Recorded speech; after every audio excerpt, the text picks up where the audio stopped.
ನಿಮ್ಮೆಲ್ಲರಿಗೂ Jesus loves ministry YouTube ಚಾನೆಲ್ಗೆ ಸ್ವಾಗತ. ಈ ಉಚಿತ ಬೈಬಲ್ ಸ್ಟಡಿಯಿಂದ ನಿಮ್ಮೆಲ್ಲ ಪ್ರಶ್ನೆಗಳಿಗೂ ಉತ್ತರವನ್ನು ಕಂಡುಕೊಳ್ಳಿ ಹಾಗೂ ಆಶೀರ್ವಾದವನ್ನು ಪಡ್ಕೊಳ್ಳಿ. ನಮ್ಮ ಯೂಟ್ಯೂಬ್ ಚಾನೆಲ್ ಅನ್ನು ಸಬ್ಸ್ಕ್ರೈಬ್ ಮಾಡಿ. ಕರ್ತನಲ್ಲಿ ಪ್ರೀತಿ ಅಂತ ಸಹೋದರ ಸಹೋದರಿಯರೇ, ನಿಮ್ಮೆಲ್ಲರಿಗೂ ಈ ಜೀಸಸ್ ಲವ್ಸ್ ಮಿನಿಸ್ಟ್ರಿಯ ಫ್ರೀ ಬೈಬಲ್ ಸ್ಟಡಿಗೆ ವೆಲ್ಕಮ್.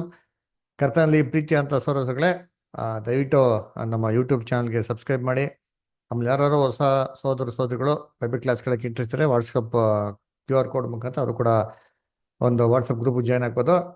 ಕರ್ತನಲ್ಲಿ ಪ್ರೀತಿ ಅಂತ ಸಹೋದರಗಳೇ, ಕಳೆದ ಒಂದು ವಾರಗಳಲ್ಲಿ ತುಂಬ ಮುಖ್ಯವಾಗಿರೋಂಥ ಅನೇಕ ವಿಚಾರಗಳನ್ನ ನಾವೇನು ಮಾಡಿದ್ರಿ, ನಾವು ನೋಡಿದ್ರಿ ಪಾಠಗಳಲ್ಲಿ. ಈ ವಾರ ಕೂಡ ನಾವು ತುಂಬ ಒಂದು ಇಂಪಾರ್ಟೆಂಟ್ ಆಗಿರೋಂಥ ಪಾಠ ನೋಡೋಣ. ಸೊ ಇವತ್ತು ನಾವು ನೋಡೋಂಥ ಪಾಠ ಯಾವುದಪ್ಪ ಅಂತಂದ್ರೆ, ಕರ್ತನಲ್ಲಿ ಪ್ರೀತಿ ಅಂತ ಸಹೋದರಗಳೇ, ದಾನಿಯೇಲ್ 2ನೇ ಅಧ್ಯಾಯ ಮತ್ತೆ ದಾನಿಯೇಲ್ 7ನೇ ಅಧ್ಯಾಯದಲ್ಲಿ ಬರುವಂತ ಒಂದು ಮುಖ್ಯವಾಗಿರೋಂಥ ದರ್ಶನ. ಅದ್ರ ಬಗ್ಗೆ ನಾವೇನ್ ಮಾಡೋಣ, ಇವತ್ತು ಓದಕ್ಕೆ ಹೋಗೋಣ. ಅದರ ಕರ್ತನಲ್ಲಿ ಪ್ರೀತಿ ಅಂತ ಸಹೋದರಗಳೇ, ನಮಗೆಲ್ಲ ಚೆನ್ನಾಗಿ ಗೊತ್ತಿರಂಗೆ ದೇವರು ಆದಾಮನ್ನ ತನ್ನ ಸ್ವರೂಪದಲ್ಲಿ ತನ್ನ ಹೋಲಿಕೆಗೆ ಸರಿಯಾಗಿ ಮನುಷ್ಯನ ಏನ್ ಮಾಡ್ತಾರೆ, ಸೃಷ್ಟಿ ಮಾಡ್ಬಿಟ್ಟು ಈ ಭೂಲೋಕದ ಸರ್ವ ಅಧಿಕಾರ ಏನ್ ಮಾಡ್ತಾರೆ, ಆ ಮನುಷ್ಯನಿಗೆ ಕೊಡ್ತಾರೆ. ಅದಕ್ಕೆ ನೋಡ್ಬೇಕಾದ್ರೆ ಈ ಆದಾಮು ಏನಪ್ಪಾ ಆಗಿದ್ದ ಅಂದ್ರೆ, ಈ ಭೂಲೋಕಕ್ಕೆ ಮೊದಲನೇ ರಾಜನಾಗಿರ್ತಾನೆ. ವಾಕ್ಯ ಓದೋಣ. ಆದಿಕಾಂಡದಲ್ಲಿ 1ನೇ ಅಧ್ಯಾಯ 26ನೇ ವಾಕ್ಯ. ಪುಷ್ಪಲತಾ, ಎಷ್ಟು ಓದ್ತೀರಾ? ಆಮೇಲೆ ದೇವರು, ನಮ್ಮ ಸ್ವರೂಪದಲ್ಲಿ ನಮ್ಮ ಹೋಲಿಕೆಗೆ ಸರಿಯಾಗಿ ಮನುಷ್ಯರನ್ನು ಉಂಟು ಮಾಡೋಣ. ಅವರು ಸಮುದ್ರದಲ್ಲಿರುವ ಮೀನುಗಳ ಮೇಲೆಯೂ, ಅಂತರಿಕ್ಷದಲ್ಲಿ ಹಾರಾಡುವ ಪಕ್ಷಿಗಳ ಮೇಲೆಯೂ, ಪಶುಗಳ ಮೇಲೆಯೂ, ನೆಲದ ಮೇಲೆ ಹರಿದಾಡುವ ಎಲ್ಲಾ ಕ್ರಿಮಿಕೀಟಗಳ ಮೇಲೆಯೂ, ಎಲ್ಲಾ ಭೂಮಿಯ ಮೇಲೆಯೂ ದೊರೆತನ ಮಾಡಲಿ ಅಂದನು. ನೋಡ್ರ, ಎಲ್ಲಾ ಕ್ರಿಮಿ ಕೀಟಗಳ ಮೇಲೆಯೂ, ಎಲ್ಲ ಪಕ್ಷಿಗಳ ಮೇಲೆಯೂ, ಎಲ್ಲ ಕಾಡು ಮೃಗಗಳ ಮೇಲೆಯೂ ದೊರೆತನ ಮಾಡಲಿ ಅಂತ ಹೇಳ್ತಾ. ಅಂದ್ರೆ ಆದಾಮ್ ಏನಪ್ಪ ಆಗಿದ್ದ ಅಂತ ನೋಡ್ತೀರಿ ಅಂದ್ರೆ, ಕರ್ತನಲ್ಲಿ ಪ್ರೀತಿಗಳೇ, ಈ ಒಂದು ಭೂಮಿಗೆ ಏನ್ರಿ ಅವನೇನಾಗಿದ್ದಾನೆ, ಮೊದಲನೇ ರಾಜ್ಯನಾಗಿದ್ದ ಅಲ್ವರ. ನೋಡ್ಬೇಕಾರೆ ಈ ಭೂಲೋಕಕ್ಕೆ, ಸರ್ವ ಭೂಲೋಕಕ್ಕೆ ಏನ್ರಿ ರಾಜ ಯಾರಪ್ಪ ಅಂದ್ರೆ ಆದಾಮನೋ ಅಲ್ವರ. ಅದಕ್ಕೆ ದೇವರು ಅವ್ನಿಗೆ ಏನ್ ಮಾಡಿದ್ರು ಅಂದ್ರೆ, ಇದನ್ನ ಒಂದು ಕಿರೀಟವಾಗಿ ಇಟ್ಟಿದ್ರು ಅಂತ ಸತ್ಯವೇದದಲ್ಲಿ ಹೇಳ್ತಾರೆ. ವಾಕ್ಯವಾದ ನೋಡಿದ್ದೀನಿ, ಕೀರ್ತನೆ 8ನೇ ಅಧ್ಯಾಯದಲ್ಲಿ 5ನೇ ವಾಕ್ಯ ಓದ್ರೆ ಯಾರಾದ್ರೂ, ಕೀರ್ತನೆ 8:5. ಅವನನ್ನು ದೇವದೂತರಿಗಿಂತ ಸ್ವಲ್ಪವೇ ಕಡಿಮೆಯಾಗಿ ಮಾಡಿದೀಯಲ್ಲ, ಪ್ರಭಾವವನ್ನು ಮಾನವನ್ನು ಅವನಿಗೆ ಕಿರೀಟವಾಗಿ ಇಟ್ಟಿ. ನೋಡ್ರ, ಪ್ರಭಾವವನ್ನು ಮಾನವನ್ನು ಒಂದು ಕಿರೀಟವಾಗಿ ಏನ್ ಮಾಡಿದಿರಿ, ಇಟ್ಟಿದ್ರಿ ಅಂತ. ಅಂದ್ರೆ ಆದಾಮ್ಗೆ ಈ ಭೂಮಿನೇ ರಾಜ್ಯವಾಗಿ ಕೊಟ್ಟಿ ಅವನ್ನ ರಾಜ್ಯನಾಗಿ ಮಾಡಿ ಅವ್ನು ಏನ್ ಮಾಡೋದು, ಅವ್ನ ಕಿರೀಟನ ಇಟ್ಟಿದ್ರು ಅಂತ ನೋಡ್ತೀರಿ. ಅದೇ ನೋಡ್ಬೇಕಾದ್ರೆ ದೇವರು ಮೊದಲು ಹಂಗಾರೆ ಭೂಲೋಕದಲ್ಲಿ ಸ್ಥಾಪನೆ ಮಾಡಿರೋಂಥ ರಾಜ್ಯ ಎಲ್ಲಪ್ಪ ಅಂತ ನೋಡ್ತೀರಿ ಅಂದ್ರೆ, ಅದು ಈಡೇನ್ ತೋಟದಲ್ಲಿ ಅಂತ ನೋಡ್ತೀರಿ. ಆದ್ರೆ ದೇವರು ಆದಾಮ್ನ ಹತ್ರ ಸೃಷ್ಟಿ ಮಾಡ್ಬಿಟ್ಟು ಏನಪ್ಪ ಹೇಳಿದ್ರೆ, ನೋಡಪ್ಪ, ತೋಟದಲ್ಲಿರೋಂಥ ಎಲ್ಲಾ ಮರದ ಹಣ್ಣನ್ನು ಏನ್ ಮಾಡ ನೀನು ತಿನ್ನು, ಆದ್ರೆ ಒಂದೇ ಒಂದ್ ಮರದ ಹಣ್ಣು ಏನ್ ಮಾಡಕ್ ಹೋಗ್ಬೇಡ, ನೀನು ತಿನ್ನಕ್ ಹೋಗ್ಬೇಡ. ಯಾವ್ದಪ್ಪ ಅದು ಅಂತಂದ್ರೆ, ಕೆಟ್ಟದು ಮತ್ತೆ ಒಳ್ಳೇದು ಅರಿವನ್ನು ಉಂಟು ಮಾಡಂತ ಹಣ್ಣನ್ನು ತಿನ್ನಕ್ ಹೋಗ್ಬೇಡ, ತಿನ್ನ ನೀನು ಸತ್ಯ ಸಾಯಿವಿ ಅಂತ ಹೇಳ್ತಾರೆ. ಆದ್ರೆ ದೇವರ ಆಜ್ಞೆ ಮೀರಿ ಯಾವಾಗ ಆದಾಮು ಹಣ್ಣ ತಿಂತಾರೋ, ಲೋಕದಲ್ಲಿ ಪಾಪದ ಸಂಬಳ ಮರಣ ಬರ್ತದೆ ಅಲ್ವರ. ಅದನ್ನ ನೋಡ್ಬೇಕಾರೆ ಕಷ್ಟ, ಸಂಕಟ, ಹೊಟ್ಟೆ ಕಿಚ್ಚು, ದ್ವೇಷ, ಹಗೆತನ, ಜಗಳ, ಅಸೂಯೆ, ಇವೆಲ್ಲ ಒಂದು ಕೆಟ್ಟ ಕೆಲಸಗಳು ಈ ಭೂಲೋಕದಲ್ಲಿ ಬರ್ತದೆ. ಸೊ ಆದಾಮು ರಾಜ್ಯನಾಗಿದ್ದವನು ಏನಪ್ಪ ಆಗ್ಬಿಟ್ಟ ಅಂತ ನೋಡ್ತೀರಿ ಅಂತಂದ್ರೆ, ದಾಸನಾಗ್ಬಿಟ್ಟ ಅಂತ ನೋಡ್ತೀರಿ. ಯಾವ್ದಕ್ಕೆ ದಾಸನು ಅಂತ ನೋಡಿದ್ರೆ, ಪಾಪಕ್ಕೆ ದಾಸನು ಅಲ್ವರ. ಏನ್ರಿ, ಆ ಪಾಪದಲ್ಲಿ ಬಿದ್ದಂತ ಮನುಷ್ಯಗಳಿಗೆ ಇವನೇನಾಗ್ತಾನೆ, ದಾಸನಾಗ್ಬಿಡ್ತಾನೆ. ಸೊ ರಾಜ್ಯಾಧಿಕಾರನ ಕಳ್ಕೊಂಡ್ಬಿಡ್ತಾನೆ. ದೇವ್ರು ಅವನ್ನ ಏನ್ ಮಾಡ್ತಾರೆ ಅಂತಂದ್ರೆ, ಅಪರಿಪೂರ್ಣವಾಗಿರೋಂಥ ಭೂಮಿಗೆ ಏನ್ ಮಾಡ್ತಾರೆ, ಈಡೇನ್ ಹೊರಗಡೆ ಏನ್ ಮಾಡ್ತಾರೆ, ಅವನ್ನ ಕಳಿಸ್ಬಿಡ್ತಾರೆ. ನಾವು ಕಳೆದ ವಾರ ನೋಡೋದಲ್ಲ, ಆದಿಕಾಂಡ 3ನೇ ಅಧ್ಯಾಯ 17 ಮತ್ತು 18ನೇ ವಾಕ್ಯದಲ್ಲಿ, ನಿನ್ನ ನಿಮಿತ್ತವಾಗಿ ಭೂಮಿ ಶಪಿಸಲ್ಪಟ್ಟಿದೆ, ಮುಳ್ಳು ಕಳೆಗಳು ತರ್ತದೆ, ನಿನ್ ಜೀವ ಮಾನವಲ್ಲ ಏನ್ ಮಾಡ್ಬೇಕು, ನಿನ್ ಬೆವರು ಸುರಿಸಿ ಏನ್ರಿ ನೀನು ಒಟ್ಟುಳಿನ ತಿನ್ನಬೇಕು, ಮಣ್ಣಿಂದ ಮಾಡಲ್ಪಟ್ಟಿದ್ಯಾ, ತಿರುಗೇನಾಗ್ತದೆ, ನೀನು ಮಣ್ಣಿಗೆ ತಿರುಗುವಿ ಅಂತಬಿಟ್ಟು ದೇವ್ರ ಮಾಡೋ ಶಾಪ ಕೊಟ್ಟು ಈಡೇನ್ ತೊಡೆದ ಹೊರಗಡೆ ಏನ್ ಮಾಡ್ತಾರೆ, ಅವನ್ನ ಕಳಿಸ್ಬಿಡ್ತಾರೆ. ಅಲ್ಲಿ ಆದಾಮು ತನ್ನ ರಾಜ್ಯವನ್ನು ಏನ್ ಮಾಡ್ದವನು, ಅವನು ಕಳ್ಕೊಂಬಿಟ್ಟ. ರಾಜ್ಯನಾಗಿದ್ದವನು ಅವನೇನಾಗ್ಬಿಟ್ಟ, ಅವನೇ ಒಂದು ಸೇವಕನಾಗ್ಬಿಟ್ಟ ಅಲ್ವರ. ಅದರಿಂದ ಕರ್ತನಲ್ಲಿ ಪ್ರೀತಿ ಅಂತ ಸೊಗಳೆ, ಇದಾಗಿದ್ದ ನಂತರ ಎಷ್ಟೋ ರಾಜ್ಯಗಳು ಭೂಲೋಕದಲ್ಲಿ ಬಂದಿದೆ. ನೋಡ್ಬೇಕಾದ್ರೆ ಬೈಬಲಲ್ಲೇ ಏನ್ರಿ, ಆದಾಮನ ನಂತರ ದೇವರು ತನ್ನ ರಾಜ್ಯವನ್ನು ಒಂದು ಮಾದರಿಯಾಗೆ ಇಸ್ರೇಲ್ನಲ್ಲಿ ಸುಮಾರು 2000 ವರ್ಷಗಳ ನಂತರ ಸ್ಥಾಪನೆ ಮಾಡಿರೋದು ನೋಡ್ತೀರಿ. ಅದಕ್ಕೆ ಸತ್ಯವೇದಲ್ಲಿ ಏನೋ ಹೇಳ್ತಾರೆ ಅಂದ್ರೆ, ಅಲ್ಲಿ ಇಸ್ರೇಲಿನ ರಾಜರು ದೇವರ ಸಿಂಹಾಸನ ಮೇಲೆ ಕೂತ್ಕೊಂಡು ಆಡಳಿತ ಮಾಡಿದ್ರು ಅಂತ ಸತ್ಯವೇದಲ್ಲಿ ಹೇಳ್ತಾರೆ. ನೋಡಿ ವಾಕ್ಯ ಓದೋಣ. 1ನೇ ಪೂರ್ವಕಾಲ ವೃತ್ತಾಂತ 29ನೇ ಅಧ್ಯಾಯ 23ನೇ ವಾಕ್ಯ. ರಮೇಶ್ ಬ್ರದರ್ ಓದೋದಾ? Ramesh brother. Okay, Shadrach brother ಓದ್ತೀರಾ? ಶಡ್ರಾಕ್ ಬ್ರದರ್ ಲೈನ್ ಇದ್ದೀರಾ? ಓದ್ತೀನಿ ಪಾಶ. First Chronicles 29:23. ಅಂದಿನಿಂದ ಸೊಲೊಮೋನನು ತನ್ನ ತಂದೆಯಾದ ದಾವೀದನಿಗೆ ಬದಲಾಗಿ ಅರಸನಾಗಿ ಯೆಹೋವನ ಸಿಂಹಾಸನದಲ್ಲಿ ಕೂತುಕೊಂಡು ವೃದ್ಧಿಯಾಗುತ್ತಾ ಬಂದನು. ಅರಸನಾದ ಸೊಲೊಮೋನನಿಗೆ ಇಸ್ರಾಯೇಲರೆಲ್ಲರೂ ವಿಧೇಯರಾಗಿ ನಡೆಯುವವರಾದರು.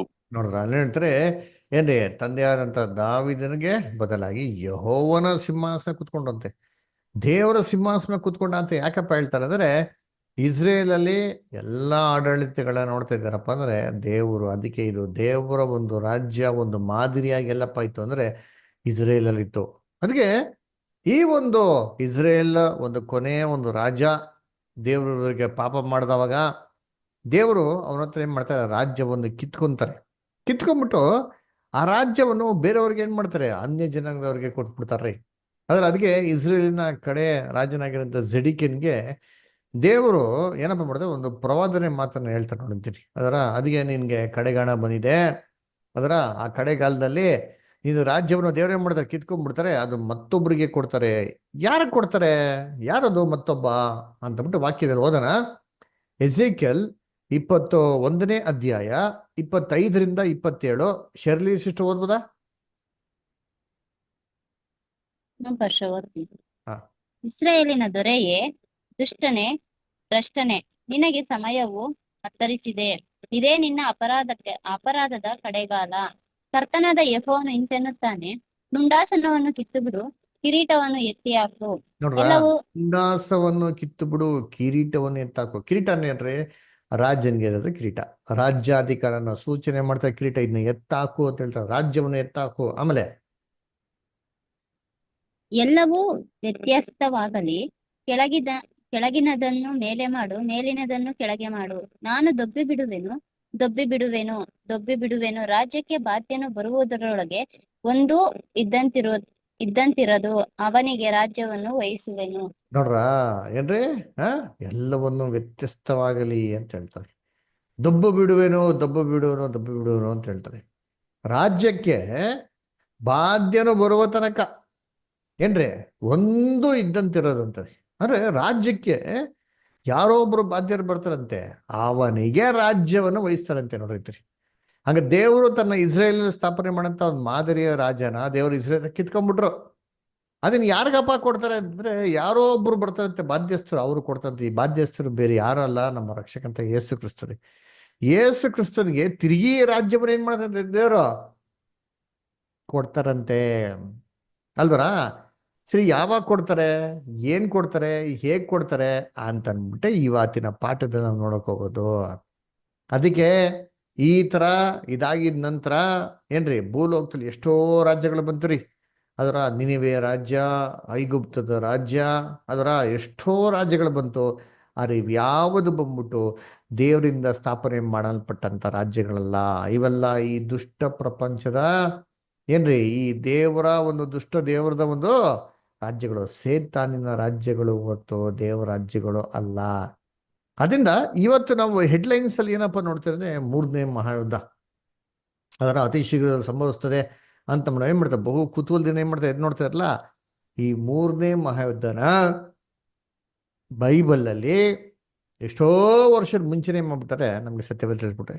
ಎಲ್ಲಿ ತಿಳಿಸಿದರೆ, ಯಾವಾಗ ತಿಳಿಸಿದರೆ ಅಂತ ನೋಡ್ದ ಅಂತಂದ್ರೆ, ನೆಬೂಕದ್ನೆಚ್ಚರ್, ಬಾಬಿಲೋನ್ ರಾಜ್ಯನಾಗಿರತ್ತ ನೆಬೂಕದ್ನೆಚ್ಚರು, ಅವನು ಏನ್ರಿ ಒಂದು ದಿನ ನಿದ್ದೆ ಮಾಡ್ತಾ ಇರ್ಬೇಕಾದ್ರೆ ಅವನಿಗೆ ಒಂದು ಕನ್ಸು ಬೀಳ್ತಾರ್ರಿ. ಆ ಕನ್ಸಲ್ಲಿ ಏನ್ ಮಾಡ್ತಾರೆ, ಒಂದು ದರ್ಶನವನ್ನು ನೋಡ್ತಾನ್ರಿ. ಆ ದರ್ಶನದ ಮುಖಾಂತರ ನಮ್ಗೆ ತಿಳಿಸಿದ್ದಾರೆ. ಇದು ನಮ್ಗೆಲ್ಲಪ್ಪ ಕೊಟ್ಟಿದ್ದಾರೆ, ದಾನಿಯೇಲ್ 2ನೇ ಅಧ್ಯಾಯದಲ್ಲಿ ಕೊಟ್ಟಿದ್ದಾರೆ. ದಯವಿಟ್ಟು ನೀವೆಲ್ಲ ಫ್ರೀ ಇರ್ಬೇಕಾದ್ರೆ ಈ ಕ್ಲಾಸ್ ಆಗಿದ ನಂತರ ದಾನಿಯೇಲ್ 2ನೇ ಅಧ್ಯಾಯನ ಪೂರ್ತಿಯಾಗಿ ಓದ್ಬೇಕು ಅಂತ ಕೇಳ್ಕೊಂತೀರಿ. ಅದಕ್ಕೆ ನೋಡ್ಬೇಕಾದ್ರೆ ಈ ಒಂದು ಅಧ್ಯಾಯದಲ್ಲಿ ರಾಜ ಬಹು ಚಿಂತೆ ಮಾಡ್ತಾ ತಾನಾಗಿದ ನಂತರ ಯಾವ ರಾಜ್ಯ ಬರ್ತದೆ, ಏನಾಗ್ತದೆ, ಅವ್ರು ಯಾವ ರೀತಿ ಆಡಳಿತ ಮಾಡ್ತಾರೆ ಅಂತಂದ್ಬಿಟ್ಟು ತುಂಬಾ ಒಂದು ಕುತೂಹಲದಿಂದ ಅವನು ಏನ್ರಿ ಯೋಚನೆ ಮಾಡ್ಕೊಂಡು ನಿದ್ದೆ ಮಾಡ್ತಾ ಇರ್ಬೇಕಾದ್ರೆ ದೇವ್ರು ಅವನಿಗೆ ಒಂದು ಕನ್ಸನ್ನು ಕೊಡ್ತಾರೆ. ಆ ಕನ್ಸಲ್ಲಿ ದರ್ಶನ ಏನ್ ಮಾಡ್ತಾರೆ ನೋಡ್ತಾನ್ರಿ. ಈ ದರ್ಶನ ನೋಡಿದ ತಕ್ಷಣ ಬೆಳಿಗ್ಗೆ ಎದ್ದಿದ ತಕ್ಷಣ ಏನಾಗ್ತಾರೆ, ಅವನು ಫುಲ್ ಟೆನ್ಷನ್ ಆಗ್ಬಿಟ್ಟು ಈ ದರ್ಶನ ಏನಿದು, ಇದು ಅರ್ಥ ಏನು ಅಂತ ತಿಳ್ಕೊಬೇಕು ಅಂತಂದ್ಬಿಟ್ಟು ಬಹು ಕುತೂಹಲದಿಂದ ಏನ್ ಮಾಡ್ತಾನೆ, ತನ್ನ ರಾಜ್ಯದಲ್ಲಿರೋಂಥ ಜೋಯಿಷರು, ವಿದ್ವಾಂಸರು, ಪಂಡಿತರು, ಜ್ಞಾನಿಗಳು, ಬುದ್ಧಿವಂತರು ಏನ್ರಿ ಎಲ್ಲಾ ಮಂತ್ರಾಲೋಚಕರು ಎಲ್ಲಾರನ್ನೇ ಮಾಡ್ತಾನೆ, ಕರೆಸ್ತಾರೆ. ಎಲ್ಲಾನು ಕರೆಸ್ಬಿಟ್ಟು ಹೇಳ್ತಾರೆ, ನೋಡಪ್ಪ ನಾನು ರಾತ್ರಿ ಒಂದು ಕನ್ಸನ್ ಕಂಡಿದ್ದೀನಿ, ನೀವೆಲ್ಲ ಏನ್ ಮಾಡ್ಬೇಕು, ಕನ್ಸಿನ ಅರ್ಥ ಹೇಳ್ಬೇಕು ಅಂತ ಹೇಳ್ತಾರೆ. ಅದಕ್ಕೆ ಹೇಳ್ತಾರೆ, ಆಯ್ತು ರಾಜ, ಅದಕ್ಕೇನು ತೊಂದರೆ ಇಲ್ಲ, ನೀವು ಕನ್ಸು ಏನು ಅಂತೇಳಿ ನಾವೇನ್ ಮಾಡ್ತೀರಿ ನಿಮ್ಗೆ ಅರ್ಥ ಹೇಳ್ಬಿಡ್ತೀರಿ ಅಂತ ಹೇಳ್ತಾರೆ. ಅದಕ್ಕೆ ರಾಜ ಏನ್ ಹೇಳ್ತಾನೆ, ನೋಡಪ್ಪ ನಾನು ಕನ್ಸು ಏನಂತಂದ್ಬಿಟ್ಟು ಮರ್ತೋಗ್ಬಿಟ್ಟಿದ್ದೀನಿ, ಅದರಿಂದ ಯಾರ ಹೇಳೋರು ಏನ್ರಿ ಬರೀ ಏನ್ರಿ ಅರ್ಥ ಹೇಳತ್ತಲ್ಲ, ಕನ್ಸನ್ನು ಹೇಳ್ಬೇಕು, ಆಮೇಲೆ ಕನ್ಸಿನ ಅರ್ಥ ಕೂಡ ಹೇಳ್ಬೇಕು, ಆವಾಗೆ ನಮಗೆ ನೀವ್ ಹೇಳ್ತಾ ಇರೋದು ಸತ್ಯ ಅಂತ ಗೊತ್ತಾಗ್ತದೆ ಅಂತ ಹೇಳ್ತಾರೆ.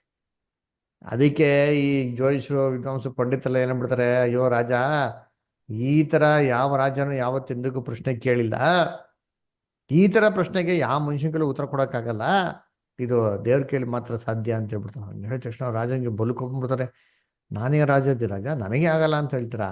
ಹಂಗ ನಮ್ದು ಏನ್ ಮಾಡ್ತಾರೆ, ಇಮ್ಮಟಿಗೆ ಒಂದು ಆಜ್ಞೆ ಜಾರಿ ಓಡಿಸ್ತಾರೆ.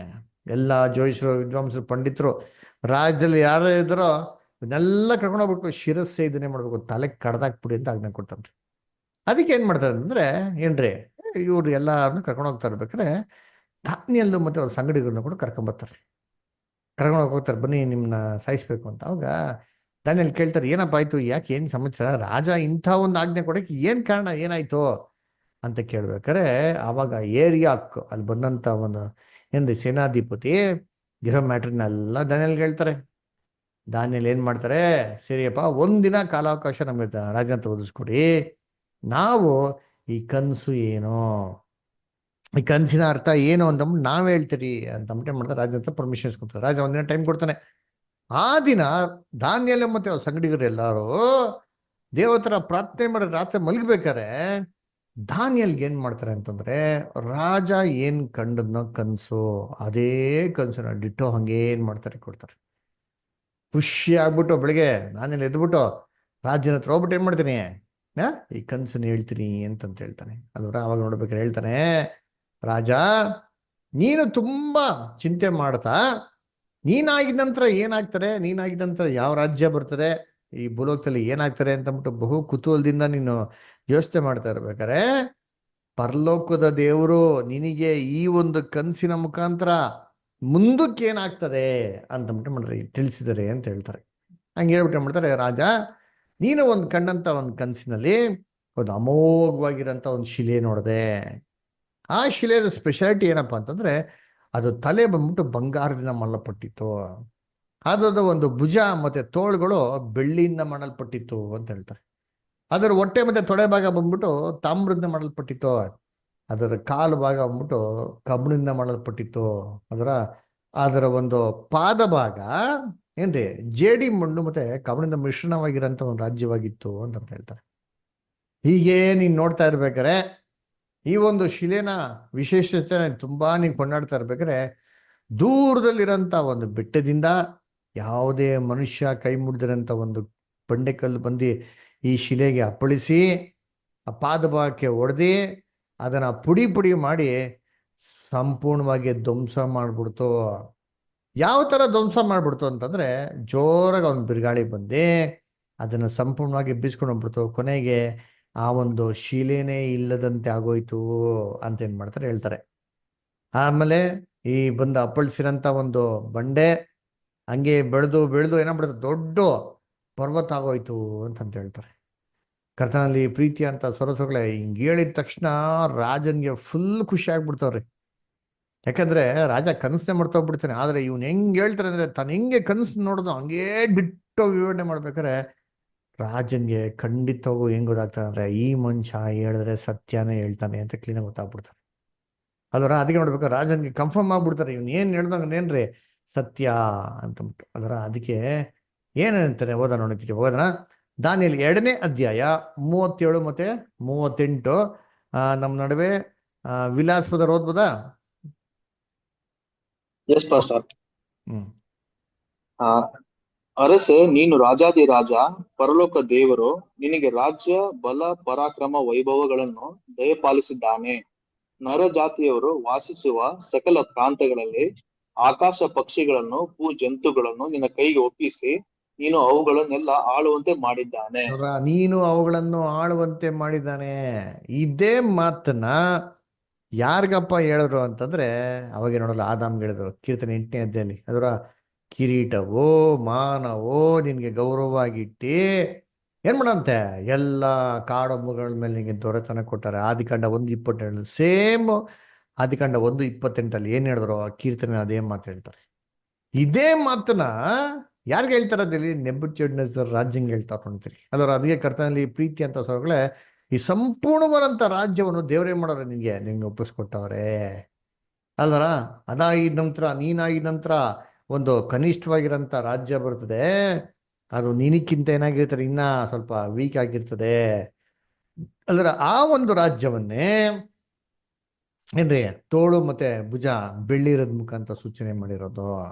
ನೀನಾಗಿದ ನಂತರ ಬರುವಂತ 3ನೇ ರಾಜ್ಯವನ್ನೇ ತಾಮ್ರದ ಹೊಟ್ಟೆ ಮೇಲೆ ತೊಡೆ ಭಾಗದಲ್ಲಿ ಸೂಚನೆ ಮಾಡಿರೋದು. ನೀನಾಗಿದಂತ ಬರುವಂತ 4ನೇ ರಾಜ್ಯವನ್ನ ಕಬ್ಬಿಣದ ಕಾಲ ಮುಖಾಂತರ ಮಾಡೋ ಹೋಲಿಕೆ ಮಾಡೋರೆ ಅಂತ ಹೇಳ್ತಾರೆ. ಅದರ ವಾಕ್ಯ ಓದ ನೋಡಿದ್ದೀನಿ, ದಾನಿಯೇಲ 2ನೇ ಅಧ್ಯಾಯ 39 ಮತ್ತೆ 40. ರಂಗಸ್ವಾಮಿ ಬದರ್ ಓದ್ತೀರಾ? ಓದ್ತೀನಿ. ನೀನೇ ಆ ಬಂಗಾರದ ತಲೆ, ನಿನ್ನ ಕಾಲವಾದ ಮೇಲೆ ನಿನಗಿಂತ ಕನಿಷ್ಠವಾದ ಮತ್ತೊಂದು ರಾಜ್ಯ ಉಂಟಾಗುವುದು. ಅನಂತರ ಬೇರೊಂದು 3ನೇ ರಾಜ್ಯವು ತಾಮ್ರದ್ದಾಗಿ ತಲೆದೋರಿ ಭೂಮಂಡಲವನ್ನೆಲ್ಲ ಆಳುವುದು. 4ನೇ ರಾಜ್ಯವು ಕಬ್ಬಿಣದಷ್ಟು ಗಟ್ಟಿ.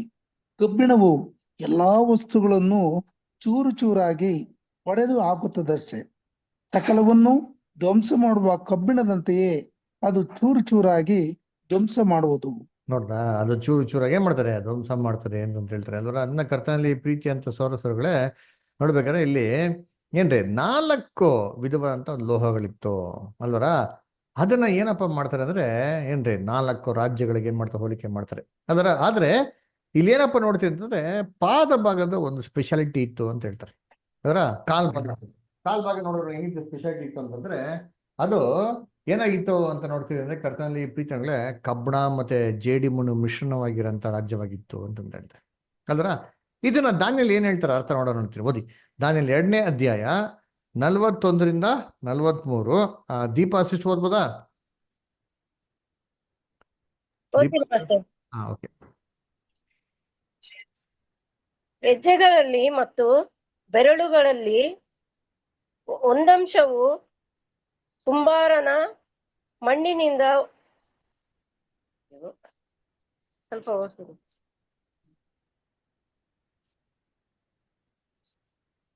ಹೆಜ್ಜೆಗಳಲ್ಲಿ ಮತ್ತು ಬೆರಳುಗಳಲ್ಲಿ ಒಂದಂಶವು ಕುಂಬಾರನ ಮಣ್ಣು, ಒಂದಂಶವು ಕಬ್ಬಿಣವು ಆಗಿದ್ದನ್ನು ನೀನು ನೋಡಿದ ಪ್ರಕಾರ ಆ ರಾಜ್ಯವು ಭಿನ್ನ ಭಿನ್ನವಾಗಿರುವುದು.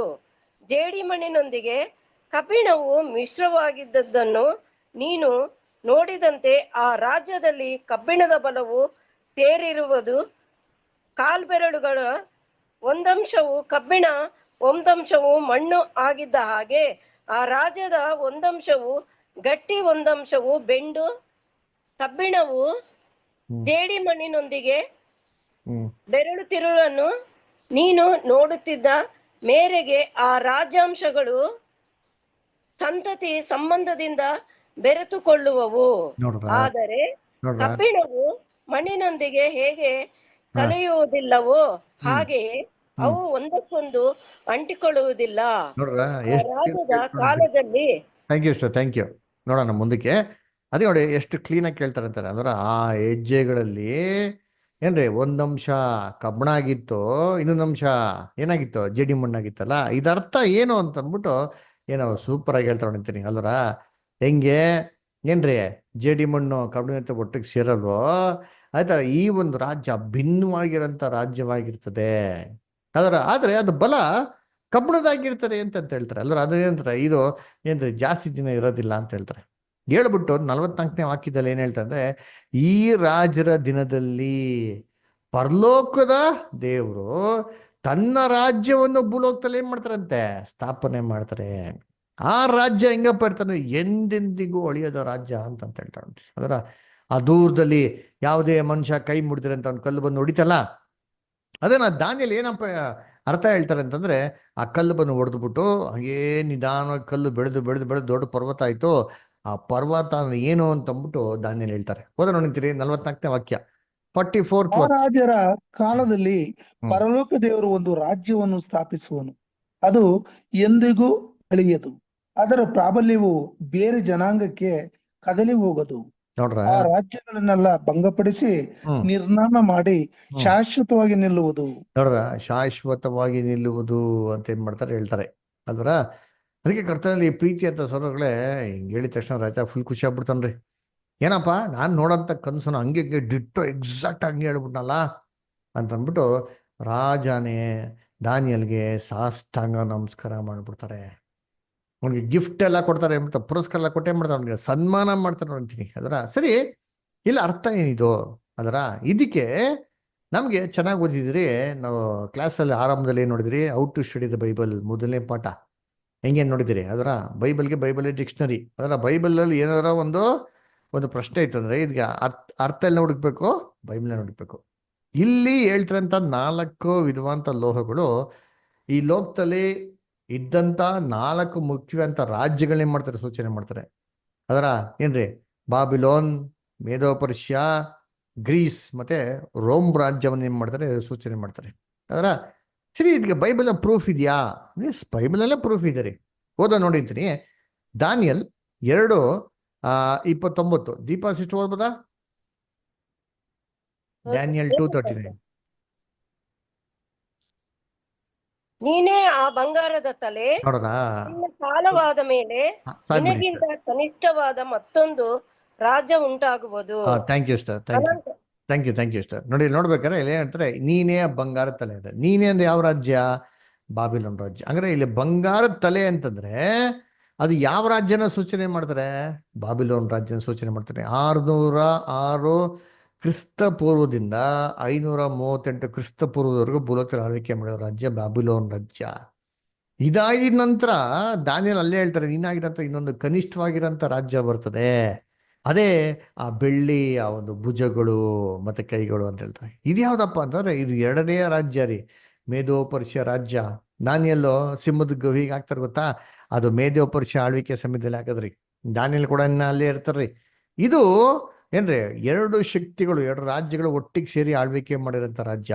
ಮೇದ್ಯರು ಪಾರಸಿಯರು ಸೇರ್ಬಿಟ್ಟು ಆಳ್ವಿಕೆ ಮಾಡಿದಂಥ ರಾಜ್ಯ ಇದು. 538 ಕ್ರಿಸ್ತ ಪೂರ್ವದಿಂದ 331 ಕ್ರಿಸ್ತ ಪೂರ್ವದವ್ರಿಗೆ ಏನ್ ಮಾಡ್ತಾರೆ, ಅವ್ರು ಆಳ್ವಿಕೆ ಮಾಡೋದು ನಾವೇನ್ ಮಾಡ್ತೀವಿ ನೋಡ್ತೀರಿ.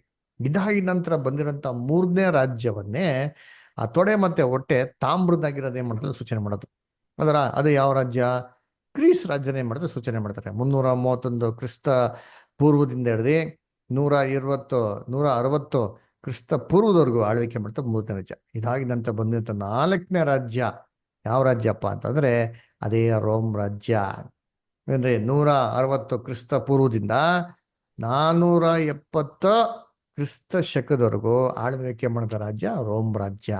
ಅದರ ಕರ್ತನಲ್ಲಿ ಪ್ರೀತಿ ಅಂತ ಸೋದರಗಳೇ, ಇಲ್ಲಿ ನೀವು ಅಬ್ಸರ್ವ್ ಮಾಡ್ಬೇಕಾದ್ರೆ ಏನ್ ನೋಡ್ಬೋದು ಅಂದ್ರೆ, ಬರ್ತಾ ಬರ್ತಾ ಬರ್ತಾ ಶಿಲೆಯ ಬೆಲೆ ಏನಾಗ್ತದೆ, ಕಮ್ಮಿ ಆಗ್ತಾ ಇದೆ.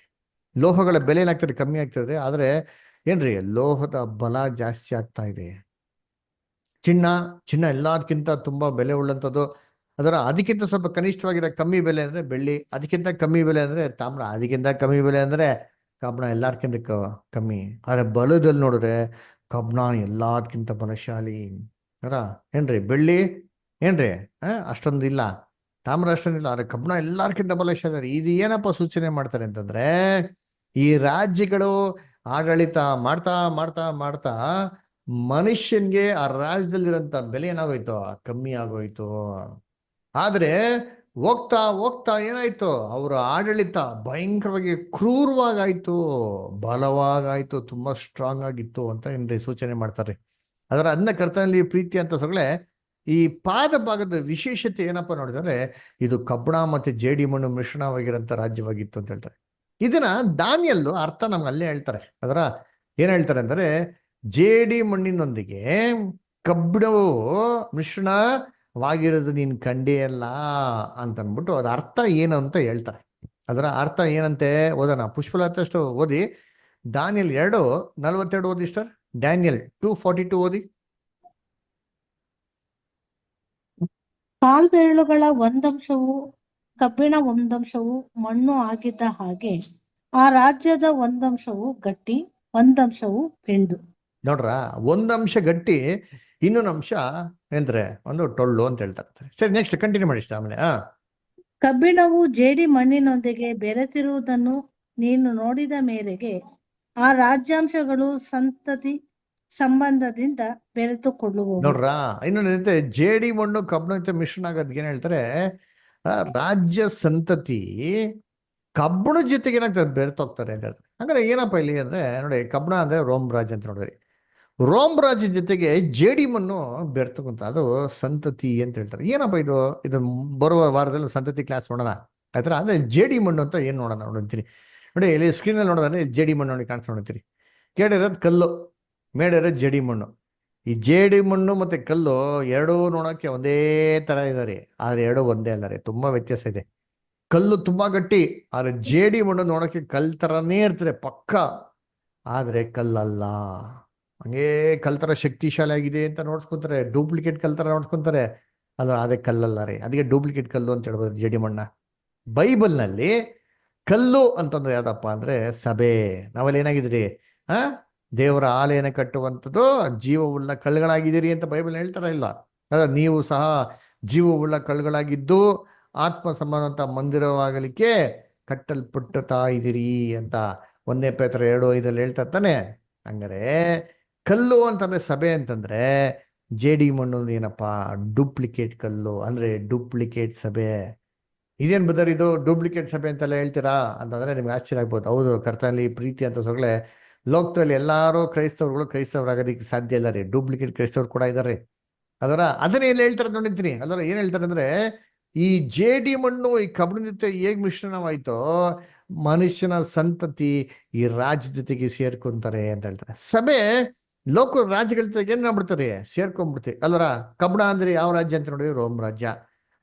ರೋಮ್ ರಾಜ್ಯ ಜೊತೆಗೆ ಸೇರ್ಕೊಂಡಂತ ಸಭೆ ಯಾವ್ದಪ್ಪ ಅಂತಂದ್ರೆ ಕರ್ತನಲ್ಲಿ ಪ್ರೀತಿ ಅಂತ ಸೋದರ ಸೋದರಿಗಳೇ ಕ್ಯಾಥೋಲಿಕ್ ಸಭೆ ಅಲ್ವರ. ಆಕ್ಚುಲಿ ಕ್ಯಾಥೋಲಿಕ್ ಅಂದ್ರೆ ಒಂದು ಲ್ಯಾಟಿನ್ ವಾರ್ತೆ ರೀ. ಆ ಪದಕ್ಕೆ ಅರ್ಥ ಏನಪ್ಪಾ ಅಂತಂದ್ರೆ ಏನ್ರಿ, ಯೂನಿವರ್ಸಲ್ ಅಂತ ಅರ್ಥ. ಅಂದ್ರೆ ಇಡೀ ಲೋಕದಲ್ಲಿ ಒಂದೇ ಸಭೆ ಇದ್ದಿದ್ದು, ಅದಕ್ಕೆ ಹೆಸರು ಏನಪ್ಪ, ಕ್ಯಾಥೋಲಿಕ್ ಸಭೆ ಅಂತ. ಇದು ಯಾವಾಗ ರೋಮ್ ರಾಜ್ಯದ ಸೇರ್ಕೊಂತೋ ರೋಮನ್ ಕ್ಯಾಥೋಲಿಕ್ ಆಗೋಯ್ತ್ರಿ ಅಲ್ದ್ರ. ಅದಕ್ಕೆ ಇವತ್ತು ರೋಮನ್ ಕ್ಯಾಥಲಿಕ್ ಅಂತ ಸಭೆ ಇರೋದು ತಿಳಿದಿರಾ? ನೋಡಿ, ಇವಾಗ ರೋಮಲ್ಲಿರೋ ಜನಗಳಿಗೆ ಕ್ಯಾಥೋಲಿಕ್ ಅಂತಂದ್ರೆ ರೋಮನ್ ಕ್ಯಾಥಲಿಕ್ ಅಂತಂದ್ರೆ ಏನಂತ ಸರಿಯಪ್ಪ, ಓಕೆ. ನಾವು ಭಾರತ ದೇಶದಲ್ಲಿ ಇದ್ದೀರಿ, ಆದ್ರೆ ಇಂಡಿಯಾಲಿ ಇದ್ದೀರಿ. ನಮ್ಮ ಇಂಡಿಯಾಲಿರೋಂಥ ಜನಗಳಿಗೆ ಅವನು ರೋಮನ್ ಕ್ಯಾಥಲಿಕ್ ಅಂತ ಹೇಳೋದು ಏನ್ ನ್ಯಾಯ? ಇಂಡಿಯಾಲಿರೋಂಥ ಕ್ಯಾಥಲಿಕ್ ಅಂತ ಹೇಳ್ಬೇಕಲ್ಲ, ಇಂಡಿಯನ್ ಕ್ಯಾಥಲಿಕ್ ಅಂತ ಹೇಳ್ಬೇಕಲ್ಲ. ಆದ್ರೆ ಯಾಕೆ ರೋಮನ್ ಕ್ಯಾಥಲಿಕ್ ಇರ್ತದೆ? ಇದಕ್ಕೆ ಕರೆಯೋದು ನೋಡಿರ್ತೀವಿ, ಬೈಬಲ್ ಇದೆ ನೋಡಿರ್ತೀರಿ. ಇದರಿಂದಾನೇ ರೋಮನ್ ಕ್ಯಾಥಲಿಕ್ ಅಂತ ಏನಾಗಿದೆ ಇಲ್ಲಿ ಬಂದಿದ್ದು. ಆದ್ರೆ ದಾನಿಯಲ್ಲಿ ಏನ್ ಹೇಳ್ತಾರೆ, ಹೇಗೆ ಜೇಡಿ ಮಣ್ಣು ಮತ್ತೆ ಕಬ್ಬಿಣ ಏನ್ರಿ ಒಟ್ಟಿಗೆ ಜಾಸ್ತಿ ದಿನ ಇರೋದಿಲ್ವೋ, ಇದು ಶಾಶ್ವತವಾಗಿರೋದಿಲ್ಲ. ಎಲ್ಲಿ ಏನ್ತಾರೆ, ಒಂದು ಕಾಲದಲ್ಲಿ ಇದು ಹೊಡೆದೋಗ್ತಾರೆ ಅಂತ ಹೇಳ್ತಾರೆ. ಆಕ್ಚುಲಿ ಇವತ್ತು ಏನ್ರಿ ಆ ಪಾದ ಭಾಗ ಇವತ್ತು ಐತ್ರಿ. ಆ ಪಾದದಲ್ಲಿ ಎಷ್ಟಿತ್ತು ಬೆಳ್ಳುಗಳು? 10 ಬೆಳ್ಳಿತ್ತು ಗೊತ್ತಾ? 10 ಬೆಳ್ಳು ಅಂದ್ರೆ ಇವತ್ತು ಯುರೋಪಿಯನ್ ಕಾಂಟಿನೆಂಟ್ ಅಂತ 10 ರಾಜ್ಯಗಳ ಮುಖಾಂತರ ಏನ್ ಮಾಡ್ತಾರೆ, ಅದು ಇನ್ನ ಜೀವಂತವಾಗಿ ಐತರಿ ಅದರ. ಆದ್ರೆ ಇದನ್ನ ಸಂಪೂರ್ಣವಾಗಿ ಧ್ವಂಸ ಮಾಡ್ತಾರಂತೆ. ಹೇಗೆ? ಯಾವುದೇ ಮನುಷ್ಯ ಕೈ ಮುಡ್ದಿರಂತ ಒಂದು ಕಲ್ಲು ಬಂದು ಅದರ ದೂರ ಪರ್ವತದಿಂದ ಬಂದು ಪಾದ ಭಾಗಕ್ಕೆ ಹೊಡೆದಿ ಪುಡಿ ಹೇಗ್ ಮಾಡಿ ಸಂಪೂರ್ಣವಾಗಿ ಧ್ವಂಸ ಮಾಡ್ತೋ ಅವರ ಏನ್ರಿ. ಇದೇನರ್ಥ ಸೂಚನೆ ಮಾಡ್ತಾರೆ, ಯೇಸು ಕ್ರಿಸ್ತು 2ನೇ ಬರುವಿಕೆಯಲ್ಲಿ ಬಂದು ಈ ಲೋಕದಲ್ಲಿ ಯಾವುದೇ ಮನುಷ್ಯನ ಕೈ ಮುಡ್ದಿರಂತ ಒಂದು ತನ್ನ ಪರಾಕ್ರಮಶಾಲಿಯಿಂದ ತನ್ನ ಪವಿತ್ರಾತ್ಮ ಶಕ್ತಿಯಿಂದ ಭೂಲೋಕದ ಸಭೆನ ಆಯ್ಕೆ ಮಾಡ್ತಾರೆ. ಆ ಸಭೆ ಎಲ್ಲ ಕಂಪ್ಲೀಟ್ ಆಗಿದ್ಮೇಲೆ ಆ ಸಭೆ ಜೊತೆಗೆ ಕ್ರಿಸ್ತನ 2ನೇ ಬರುವಿಕೆಯಲ್ಲಿ ಬಂದು ಈ ಭೂಲೋಕದ ರಾಜ್ಯಗಳನ್ನೆಲ್ಲ ಒಡೆದಾಕ್ತಾರೆ, ಪಾದ ಭಾಗ ಹೊಡಿತಾರೆ. ಪಾದ ಭಾಗ ಕೊಡದೆ ಆ ಸಂಪೂರ್ಣವಂತ ಶಿಲೆನೇ ಮಾಡ್ತಾರೆ, ಒಡೆದೆ ಧ್ವಂಸ ಮಾಡ್ತಾರೆ. ಕರ್ತನಲ್ಲಿ ಪ್ರೀತಿ ಅಂತ ಸೊಗಲ ಇವತ್ತು ನಾವು ವಾಸ ಮಾಡ್ತಾ ಇರೋದು ಈ ದಿನದಲ್ಲಿ ಇದರಿ ಅಲ್ಲ. ಯೇಸು ಕ್ರಿಸ್ತು ಆ ಶಿಲೆಯಲ್ಲಿರೋಂಥ ಎಲ್ಲಾ ರಾಜ್ಯಗಳನ್ನ ಒಡೆಯುವಂತ ದಿನದಲ್ಲಿ ಇದರಿ. ಅದರ ವಾಕ್ಯ ಓದ ನೋಡ್ತೀನಿ. ಕೀರ್ತನೆ 110ನೇ ಅಧ್ಯಾಯ 5 ಮತ್ತೆ 6ನೇ ವಾಕ್ಯ. ರಮೇಶ್ ಬ್ರದರ್ ಓದ್ಬೋದಾ? Ramesh brother. Okay, Shadrach brother ಓದ್ತೀರಾ? ಕೀರ್ತನೆ 110, 5 ಮತ್ತೆ 6. ಪಾಸ್ಟರ್ ಓದ್ತೀನಿ. ನಿನ್ನ ಬಲಗಡೆಯಲ್ಲಿರುವ ಕರ್ತನು ತನ್ನ ಕೋಪದ ದಿನದಲ್ಲಿ ರಾಜನನ್ನು ಖಂಡಿಸುವನು. ಆತನ ಜನಾಂಗಗಳಲ್ಲಿ ನ್ಯಾಯ ಸ್ಥಾಪಿಸುವಾಗ ವಿಸ್ತಾರವಾದ ರಣರಂಗದಲ್ಲಿ ಶತ್ರುಗಳ ಶಿರಸ್ಸನ್ನು ಛೇದಿಸಿ ಹೆಣಗಳಿಂದ ಅದನ್ನು ತುಂಬಿಸುವನು. ರಣರಂಗದಲ್ಲಿ ಶತ್ರುಗಳ ಶಿರಸ್ಸು. ಏನ್ ಶತ್ರುಗಳ ಶಿರಸ್ಸು ಅಂದ್ರೆ ಹೆಡ್ ಆಫ್ ದ ನೇಷನ್ಸ್.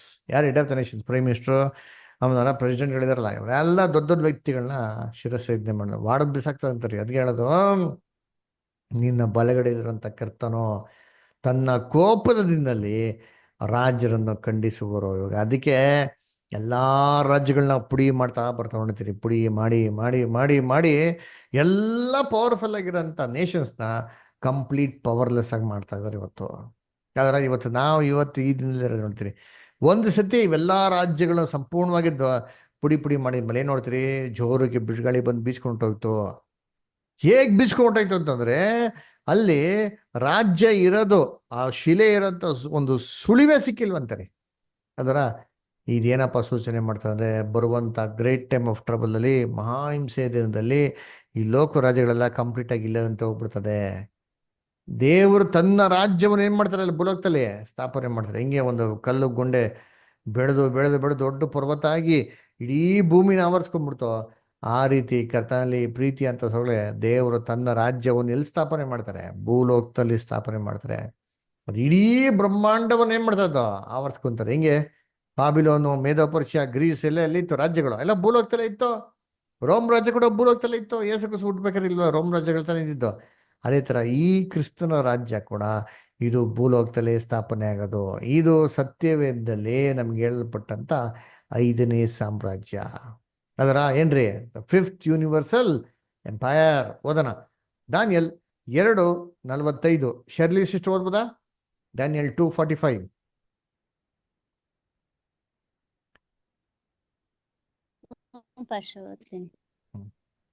ಬೆಟ್ಟದೊಳಗಿಂದ ಒಂದು ಗುಂಡು ಬಂಡೆಯು ಕೈಯಿಲ್ಲದೆ ಒಡೆಯಲ್ಪಟ್ಟು ಕಬ್ಬಿಣ, ತಾಮ್ರ, ಮಣ್ಣು, ಬೆಳ್ಳಿ, ಬಂಗಾರಗಳನ್ನು ಚೂರು ಚೂರು ಮಾಡಿದ್ದು ನಿನ್ನ ಕಣ್ಣಿಗೆ ಬಿತ್ತಲ್ಲ. ಇದರಿಂದ ಪರಲೋಕ ದೇವರು ಮುಂದೆ ನಡೆಯುವ ವಿಷಯಗಳನ್ನು ರಾಜನಿಗೆ ತಿಳಿಯಪಡಿಸಿದ್ದಾನೆ.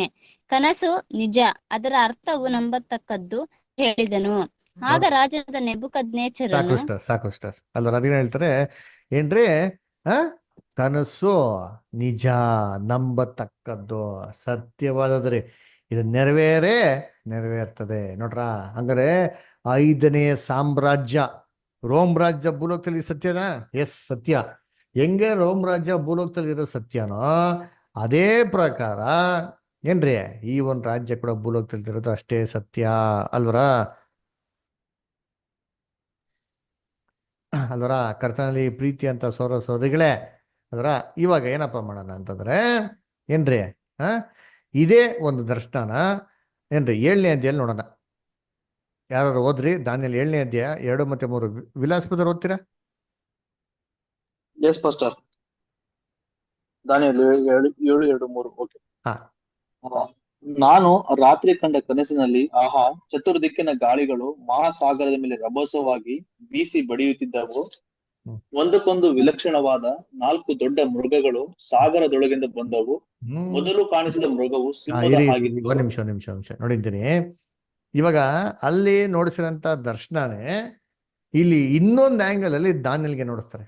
ತಾನು ಕಂಡಂತ ಕನಸಿನಲ್ಲಿ ಏನ್ ಮಾಡಿದ್ರಂತೆ, ಚತುರ್ದಿಕ್ಕಿಂದ ಒಂದು ಗಾಳಿ ಸಮುದ್ರದ ಮೇಲೆ ಬೀಸೋದನ್ನ ಕಂಡ್ರು ಅಂತ ಹೇಳ್ತಾರೆ. ಸಮುದ್ರ ಅಂದೇನೋ ಲೋಕದ ರಾಜ್ಯಗಳು. ಚತುರ್ದಿಕ್ಕಿಂದ ಗಾಳಿ ಬೀಸಿದಾಗ ಏನಂತ ಸುಂಟ್ರ ಗಾಳಿ ಬರ್ತದೆ. ಭೂಮಿಗಿರಂತ 4 ಇನ್ಫ್ಲೂಯೆನ್ಸ್: ಸೋಷಿಯಲ್, ಪೊಲಿಟಿಕಲ್, ಫೈನಾನ್ಷಿಯಲ್, ಅದರ ಆಮೇಲೆ ಏನ್ರಿ ರಿಲಿಜಿಯಸ್. ಈ 4 ಇನ್ಫ್ಲೂಯೆನ್ಸ್ ಭೂಲೋಕದಲ್ಲಿ ಬಿದ್ದಾವಾಗ ಈ ಜನಗಳ ನಡುವೆನೆ ಏನ್ ಬಂತಂತೆ, 4 ಮೃಗಗಳು ಒಂದೊಂದು ಡಿಫ್ರೆಂಟ್ ಆಗಿರುತ್ತೆ. ಸರಿ, ಹೆಂಗಿತ್ತು ಮೃಗ? ಅದರ ಓದನ ವಿಲಾಸ್ ನನಗೆ ಕಂಟಿನ್ಯೂ ಮಾಡಿದ್ದೀನಿ. ಎಲ್ಲಿ ಅಂತಂದ್ರೆ ದಾನಿಯಲ್ 7ನೇ ಅಧ್ಯಾಯ 4ನೇ ವಾಕ್ಯ. ಓಕೆ. ಮೊದಲು ಕಾಣಿಸಿದ ಮೃಗವು ಸಿಂಹದ ಹಾಗಿತ್ತು. ಅದಕ್ಕೆ ಹದ್ದಿನಂತ ರೆಕ್ಕೆಗಳಿದ್ದವು. ನಾನು ನೋಡುತ್ತಿರುವಾಗಲೇ ಹ್ಮ್. ಆ ರೆಕ್ಕೆಗಳು ಕೀಳಲ್ಪಟ್ಟವು. ಅದು ನೆಲದಿಂದ ಎತ್ತಲ್ಪಟ್ಟು ಹ್ಮ್. ಮನುಷ್ಯನ ಹಾಗೆ 2 ಕಾಲುಗಳ ಮೇಲೆ ನಿಲ್ಲಿಸಲ್ಪಟ್ಟಿತ್ತು. ಅದಕ್ಕೆ ಮನುಷ್ಯನ ಹೃದಯವು ಕೊಡಣವಾಯಿತು. ನೋಡ್ರ, ಏನಂತ ಮೊದಲನೇ ಮೃಗ ಹೆಂಗಪ್ಪ ಅಂತಂದ್ರೆ ಸಿಂಹದ ತರ ಇತ್ತು ಅಂತ ನೋಡ್ತೀವಿ. ಅದಕ್ಕೆ ಹದ್ದಿನ ತರ ರೆಕ್ಕೆ ಕೊಡಲ್ಪಡ್ತು ಅಂತ ನೋಡ್ತೀವಿ. ಅಂದ್ರೆ ಮೊದಲನೇ ಏನ್ರಿ ಒಂದು ಮೃಗ ಏನ್ರಿ ಸಿಂಹ. ಎರಡನೇ ಮೃಗ ಹೆಂಗಿತ್ತಂತೆ ಓದಿ ಬದ್ರ ಹಂಗೆ ಕಂಟಿನ್ಯೂ ಮಾಡಿ ಬದಾರ. ದಾನಿಯಲ್ಲಿ 7ನೇ ಅಧ್ಯಾಯ 5ನೇ ವಾಕ್ಯ. ಆ ಇನ್ನೊಂದು ಮೃಗ, ಎರಡನೇದು, ಅದು ಕರಡಿ ಆಗಿತ್ತು. ಒಂದು ಹೆಗಲನ್ನು ಮೇಲಕ್ಕೆ ಎತ್ತಿಕೊಂಡಿತ್ತು. ತನ್ನ ಬಾಯಲ್ಲಿ ಹಲ್ಲುಗಳ ನಡುವೆ 3 ಪಕ್ಕೆಲುಬುಗಳನ್ನು ಕಚ್ಚಿಕೊಂಡಿತ್ತು. ಸಾಕ್ಬಿಡಿ. ನೋಡಿ ಏನೇನ್ ನೋಡ್ತೀವಿ ಅಂದ್ರೆ ಎರಡನೇ ಮೃಗ ಕರಡಿ ತರ ಇತ್ತು ಅಂತ ನೋಡ್ತೀವಿ. ಒಂದು ಏನ್ರಿ ಭುಜ ಮೇಲೆ ಎತ್ಕೊಂಡಿತ್ತಂದ್ರೆ ಇನ್ನೊಂದು ಭುಜ ಕೆಳಗಡೆ ಇತ್ತಂತೆ. ಬಾಯಿನಲ್ಲಿ 3 ಪಕ್ಕೆಲ್ ಬಿತ್ತು ಅಂತ ನೋಡ್ತೀರಿ. ಅದರ ಎರಡನೇ ಮೃಗ. ಅದರ ಮೂರನೇ ಮೃಗ ಹೆಂಗಿತ್ತು ಕಂಟಿನ್ಯೂ ಮಾಡಿಬೋದಾರ 6ನೇ ವಾಕ್ಯ. ಎಲ್ಲ ಗಮನಿಸಿ ದಯವಿಟ್ಟು.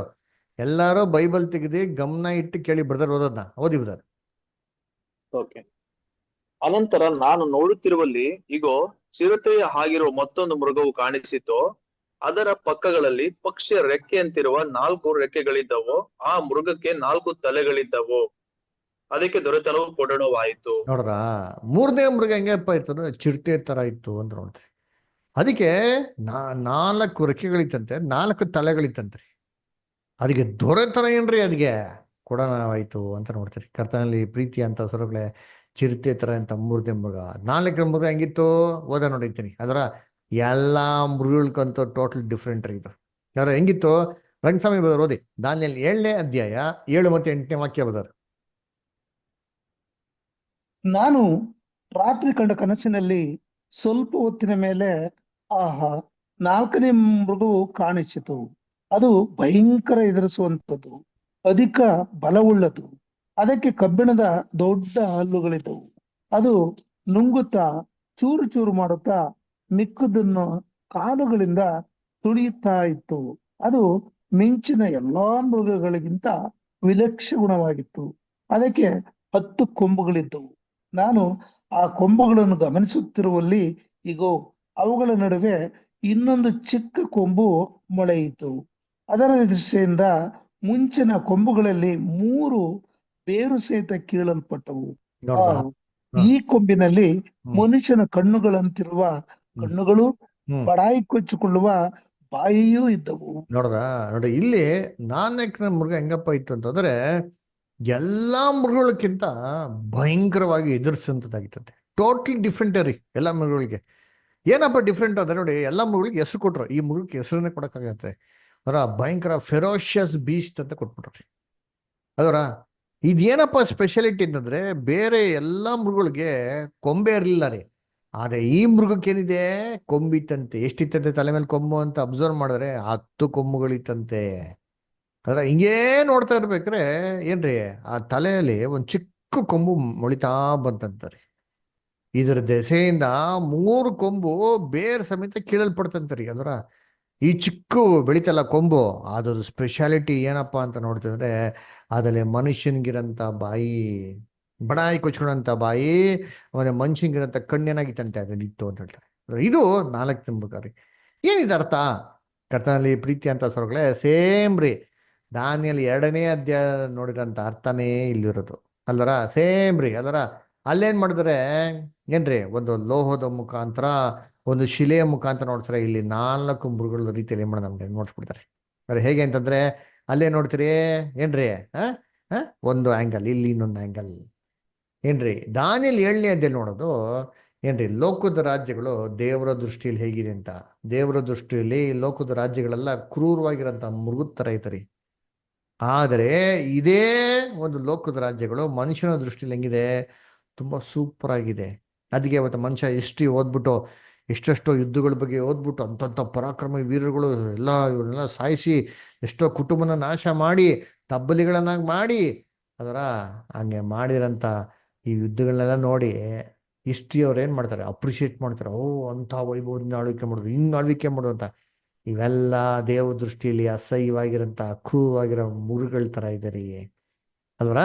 ಸರಿ, ಇದೇ ಒಂದು ರಾಜ್ಯನ ಇಲ್ಲಿ ಹೇಗೆ ಸೂಚನೆ ಮಾಡಿದ್ರೆ ಅಲ್ಲಿ ಬಂಗಾರದ ತಲೆ ಬಾಬಿಲೋನ್ ರಾಜ್ಯ ಅಂತ ನೋಡಿರಿ. ಅದನ್ನ ಇಲ್ಲಿ ಸಿಂಹಕ್ಕೆ ಏನ್ ಮಾಡಿದ್ರೆ ಹೋಲಿಕೆ ಮಾಡಿದ್ರೆ. ಯಾಕೆ ಸಿಂಹ? ಇವಾಗ ನೀವ್ ಹೇಳ್ರಿ, ಸಿಂಹ ಅಂದ್ರೆ ಏನು? ಸಿಂಹ ಏನಕ್ಕೆ ಫೇಮಸ್? ಸ್ಕೂಲಲ್ಲಿ ಹೇಳ್ಕೊಡ್ತಾರಲ್ಲ, ಸ್ಕೂಲಲ್ಲಿ ಏನ್ ಹೇಳ್ಕೊಡಿದಾರೆ? ಸಿಂಹ ಏನಕ್ಕೆ ಫೇಮಸ್? ಅಯ್ಯಯ್ಯೋ, ಯಾರು ಸ್ಕೂಲ್ಗೆ ಹೋಗಿಲ್ವಾ? ಕಾಡಿನ ರಾಜ. Very good. ಕಾಡಿನ ರಾಜ್ಯ, the king of the jungle. ಈ ತರ ಇಡೀ ಲೋಕವನ್ನು ಆಳ್ವಿಕೆ ಮಾಡ್ತಾ ಮೊದಲನೇ ರಾಜ್ಯ ಬಾಬಿಲೋನ್ ರಾಜ್ಯ. ಅದಕ್ಕೆ ಚಿನ್ನದ ಒಂದು ತಲೆಗೆ ಹೋಲಿಕೆ ಮಾಡಿರೋದು. ಎರಡನೇ ರಾಜ್ಯ ಏನ್ ನೋಡ್ತೀರಿ? ಭುಜ ಏನ್ರಿ? ಬೆಳ್ಳಿ ಇದಾಗಿತ್ತು ಅಲ್ವರ? ತೋಳು, ಎರಡು ತೋಳು ಇತ್ತಲ್ವ? ಎರಡು. ಮೇದೋ ಪರ್ಷಿಯ ಇಬ್ರು ಒಟ್ಟಿಗೆ ಸೇರಿ ಆಳ್ವಿಕೆ ಮಾಡಿರೋಂಥ ರಾಜ್ಯ. ಅದಕ್ಕೆ ಮೇದೋ ಪರ್ಷಿಯ ಅಂತ ಹೇಳ್ತಾರೆ. ಅದನ್ನ ಕರಡಿಗೆ ಏನ್ ಮಾಡೋದು? ಹೋಲಿಕೆ ಮಾಡ್ರು. ಒಂದು ಭುಜ ಮೇಲೆ ಇತ್ತು, ಇನ್ನೊಂದು ಭುಜ ಕೆಡೆ ಇತ್ತು. ಭುಜ ಏನರ್ಥ? ಏನ್ರಿ? ಜವಾಬ್ದಾರಿ. ಒಂದು ಕೆಡೆ ಇತ್ತು, ಇನ್ನೊಂದು ಮೇಡೆ ಇತ್ತು ಅಂದ್ರೆ ಒಬ್ರು ಪವರ್ಫುಲ್, ಒಬ್ರು ವೀಕು. ಮೇದ್ಯರು ಸ್ವಲ್ಪ ಶಕ್ತಿಯಲ್ಲಿ ಕಮ್ಮಿ ಇದ್ರು, ಆದ್ರೆ ಪರ್ಷಿಯರು ತುಂಬಾ ಪವರ್ಫುಲ್ ಆಗಿದ್ರು ಅಲ್ವರ? ಇವ್ರ ಕರಡಿಗೆ ಏನಕ್ಕೆ ಹೋಲಿಸ್ತಾರೆ ಅಂತಂದ್ರೆ, ಮೇದ ಪರ್ಷಿಯರು ಕೈಗೆ ಸಿಗಾಕೊಂಡ್ಬಿಟ್ಟೆ ತಪ್ಪಿಸ್ಕೊಂಡು ಭಾರಿ ಕಷ್ಟ ರೀ. ಬೈಬಲ್ ತುಂಬಾ ಇದೆ ಎಕ್ಸಾಂಪಲ್ಸ್ಗಳು ನೋಡಿರ್ತೀನಿ. ಅದಕ್ಕೆ ಈ ಕರಡಿಯ ಗುಣ ಏನಪ್ಪಾ ಅಂತಂದ್ರೆ, ಕರಡಿನ ತಪ್ಪಿಸ್ಕೊಳಕ್ಕೆ ಸಾಧ್ಯ ಇಲ್ಲ. ನೀವು ಮರಕ್ಕೆ ಹತ್ಬಿಡಿ, ಮರ ಹತ್ಕೊಂಡ್ ಬರ್ತದೆ ಅದು. ಸಮುದ್ರಕ್ಕೆ ಈಜೊಡಿರಿ, ಸಮುದ್ರಕ್ಕೂ ಬರ್ತದೆ. ಬೆಟ್ಟ ಗುಡ್ಡ ಎಲ್ಲಿ ಓಡಿದ್ರು ಅಲ್ಲೂ ಬರ್ತಾರೆ ಫಾಲೋ ಮಾಡ್ಕೊಂಡು. ಕರಡಿಯಿಂದ ತಪ್ಪಿಸ್ಕೊಬೇಕಂದ್ರೆ ಒಂದೇ ಮಾಡ್ಬೇಕ್ರಿ, ಸತ್ತೋದಂತರ ಬಿತ್ಕೊಬೇಕ್ರಿ. ಆವಾಗ ಕರಡಿಗೆ ಸರೆಂಡರ್ ಆಗ್ಬಿಟ್ರೆ ಕರಡಿ ಸುಮ್ಮನೆ ಆಗ್ಬಿಡ್ತಾ. ಈ ತರ ಮೇಧೋ ಪರಿಷದವ್ರ ಕೈಗೆ ಸಿಗಾಕೊಂಡ್ರೆ ಎಸ್ಕೇಪ್ ಆಗೋದು ತುಂಬಾ ಕಷ್ಟ. ಮೂರನೇದು ಏನ್ರಿ? ಹೊಟ್ಟೆ ಮತ್ತೆ ತೊಡೆ ತಾಮ್ರದ ನೋಡಲ್ಲ. ಇದು ಯಾವ ರಾಜ್ಯ ಅಂತ ನೋಡಿದ್ರೆ ಗ್ರೀಸ್ ರಾಜ್ಯ. ಇದನ್ನ ಇಲ್ಲಿ ಚಿರತೆಗೆ ಹೋಲಿಸಿದ್ದಾರೆ. ಚಿರತೆ ಮುಂಚೆನೇ ಫಾಸ್ಟ್, ಚಿರತೆ ರೆಕ್ಕೆ ಕೊಟ್ಬಿಟ್ರೆ ಸೂಪರ್ ಫಾಸ್ಟ್. ಇದೇನ್ ಸೂಚನೆ ಮಾಡ್ತಾರೆ ಅಂದ್ರೆ, Alexander great, Greece emperor, first emperor ಹೆಂಗಿದ್ದ? ಸೂಪರ್ ಫಾಸ್ಟ್ ರೀ. ಏನ್ರಿ? ಅವನು 23 ವಯಸ್ಸಲ್ಲಿ ಇಡೀ ಲೋಕನೇ ಕಾನ್ಕರ್ ಮಾಡ್ಕೊಂಬಿಟ್ರು. ಇಡೀ ಲೋಕಕ್ಕೆ ಚಕ್ರಾಧಿಪತಿ ಅವನು. 32 ವಯಸ್ಸಲ್ಲಿ ಸತ್ಯ ಹೋಗ್ಬಿಡ್ತಾನ್ರಿ ಅವನು. ಅದರ ಅಂಥ ಒಂದು ಪವರ್ಫುಲ್ ಆಗಿರೋಂಥ ಎಂಪರರ್ ಅಲೆಕ್ಸಾಂಡರ್ ಗ್ರೇಟ್. ಅದಕ್ಕೆ ಸೂಪರ್ ಫಾಸ್ಟ್ ಸೂಚನೆ ಮಾಡಕ್ಕೆ ಇಲ್ಲಿ ಚಿರತೆಗೆ ಹೋಲಿಕೆ ಮಾಡೋದು. ವಿತ್ತು ರೆಕ್ಕೆ. ತಲೆಗೆ ಏನಿತ್ತು? 4 ತಲೆ ಇತ್ತು. ಏನಿದು? ಅವನ ಸೇನೆಗೆ 4 ಚಕ್ರಾಧಿಪತಿಗಳಿದ್ರು, ಅವನ್ ಬೆಸ್ಟ್ ಫ್ರೆಂಡ್ಸ್. ಅದನ್ನ ಸೂಚನೆ ಮಾಡೋದು.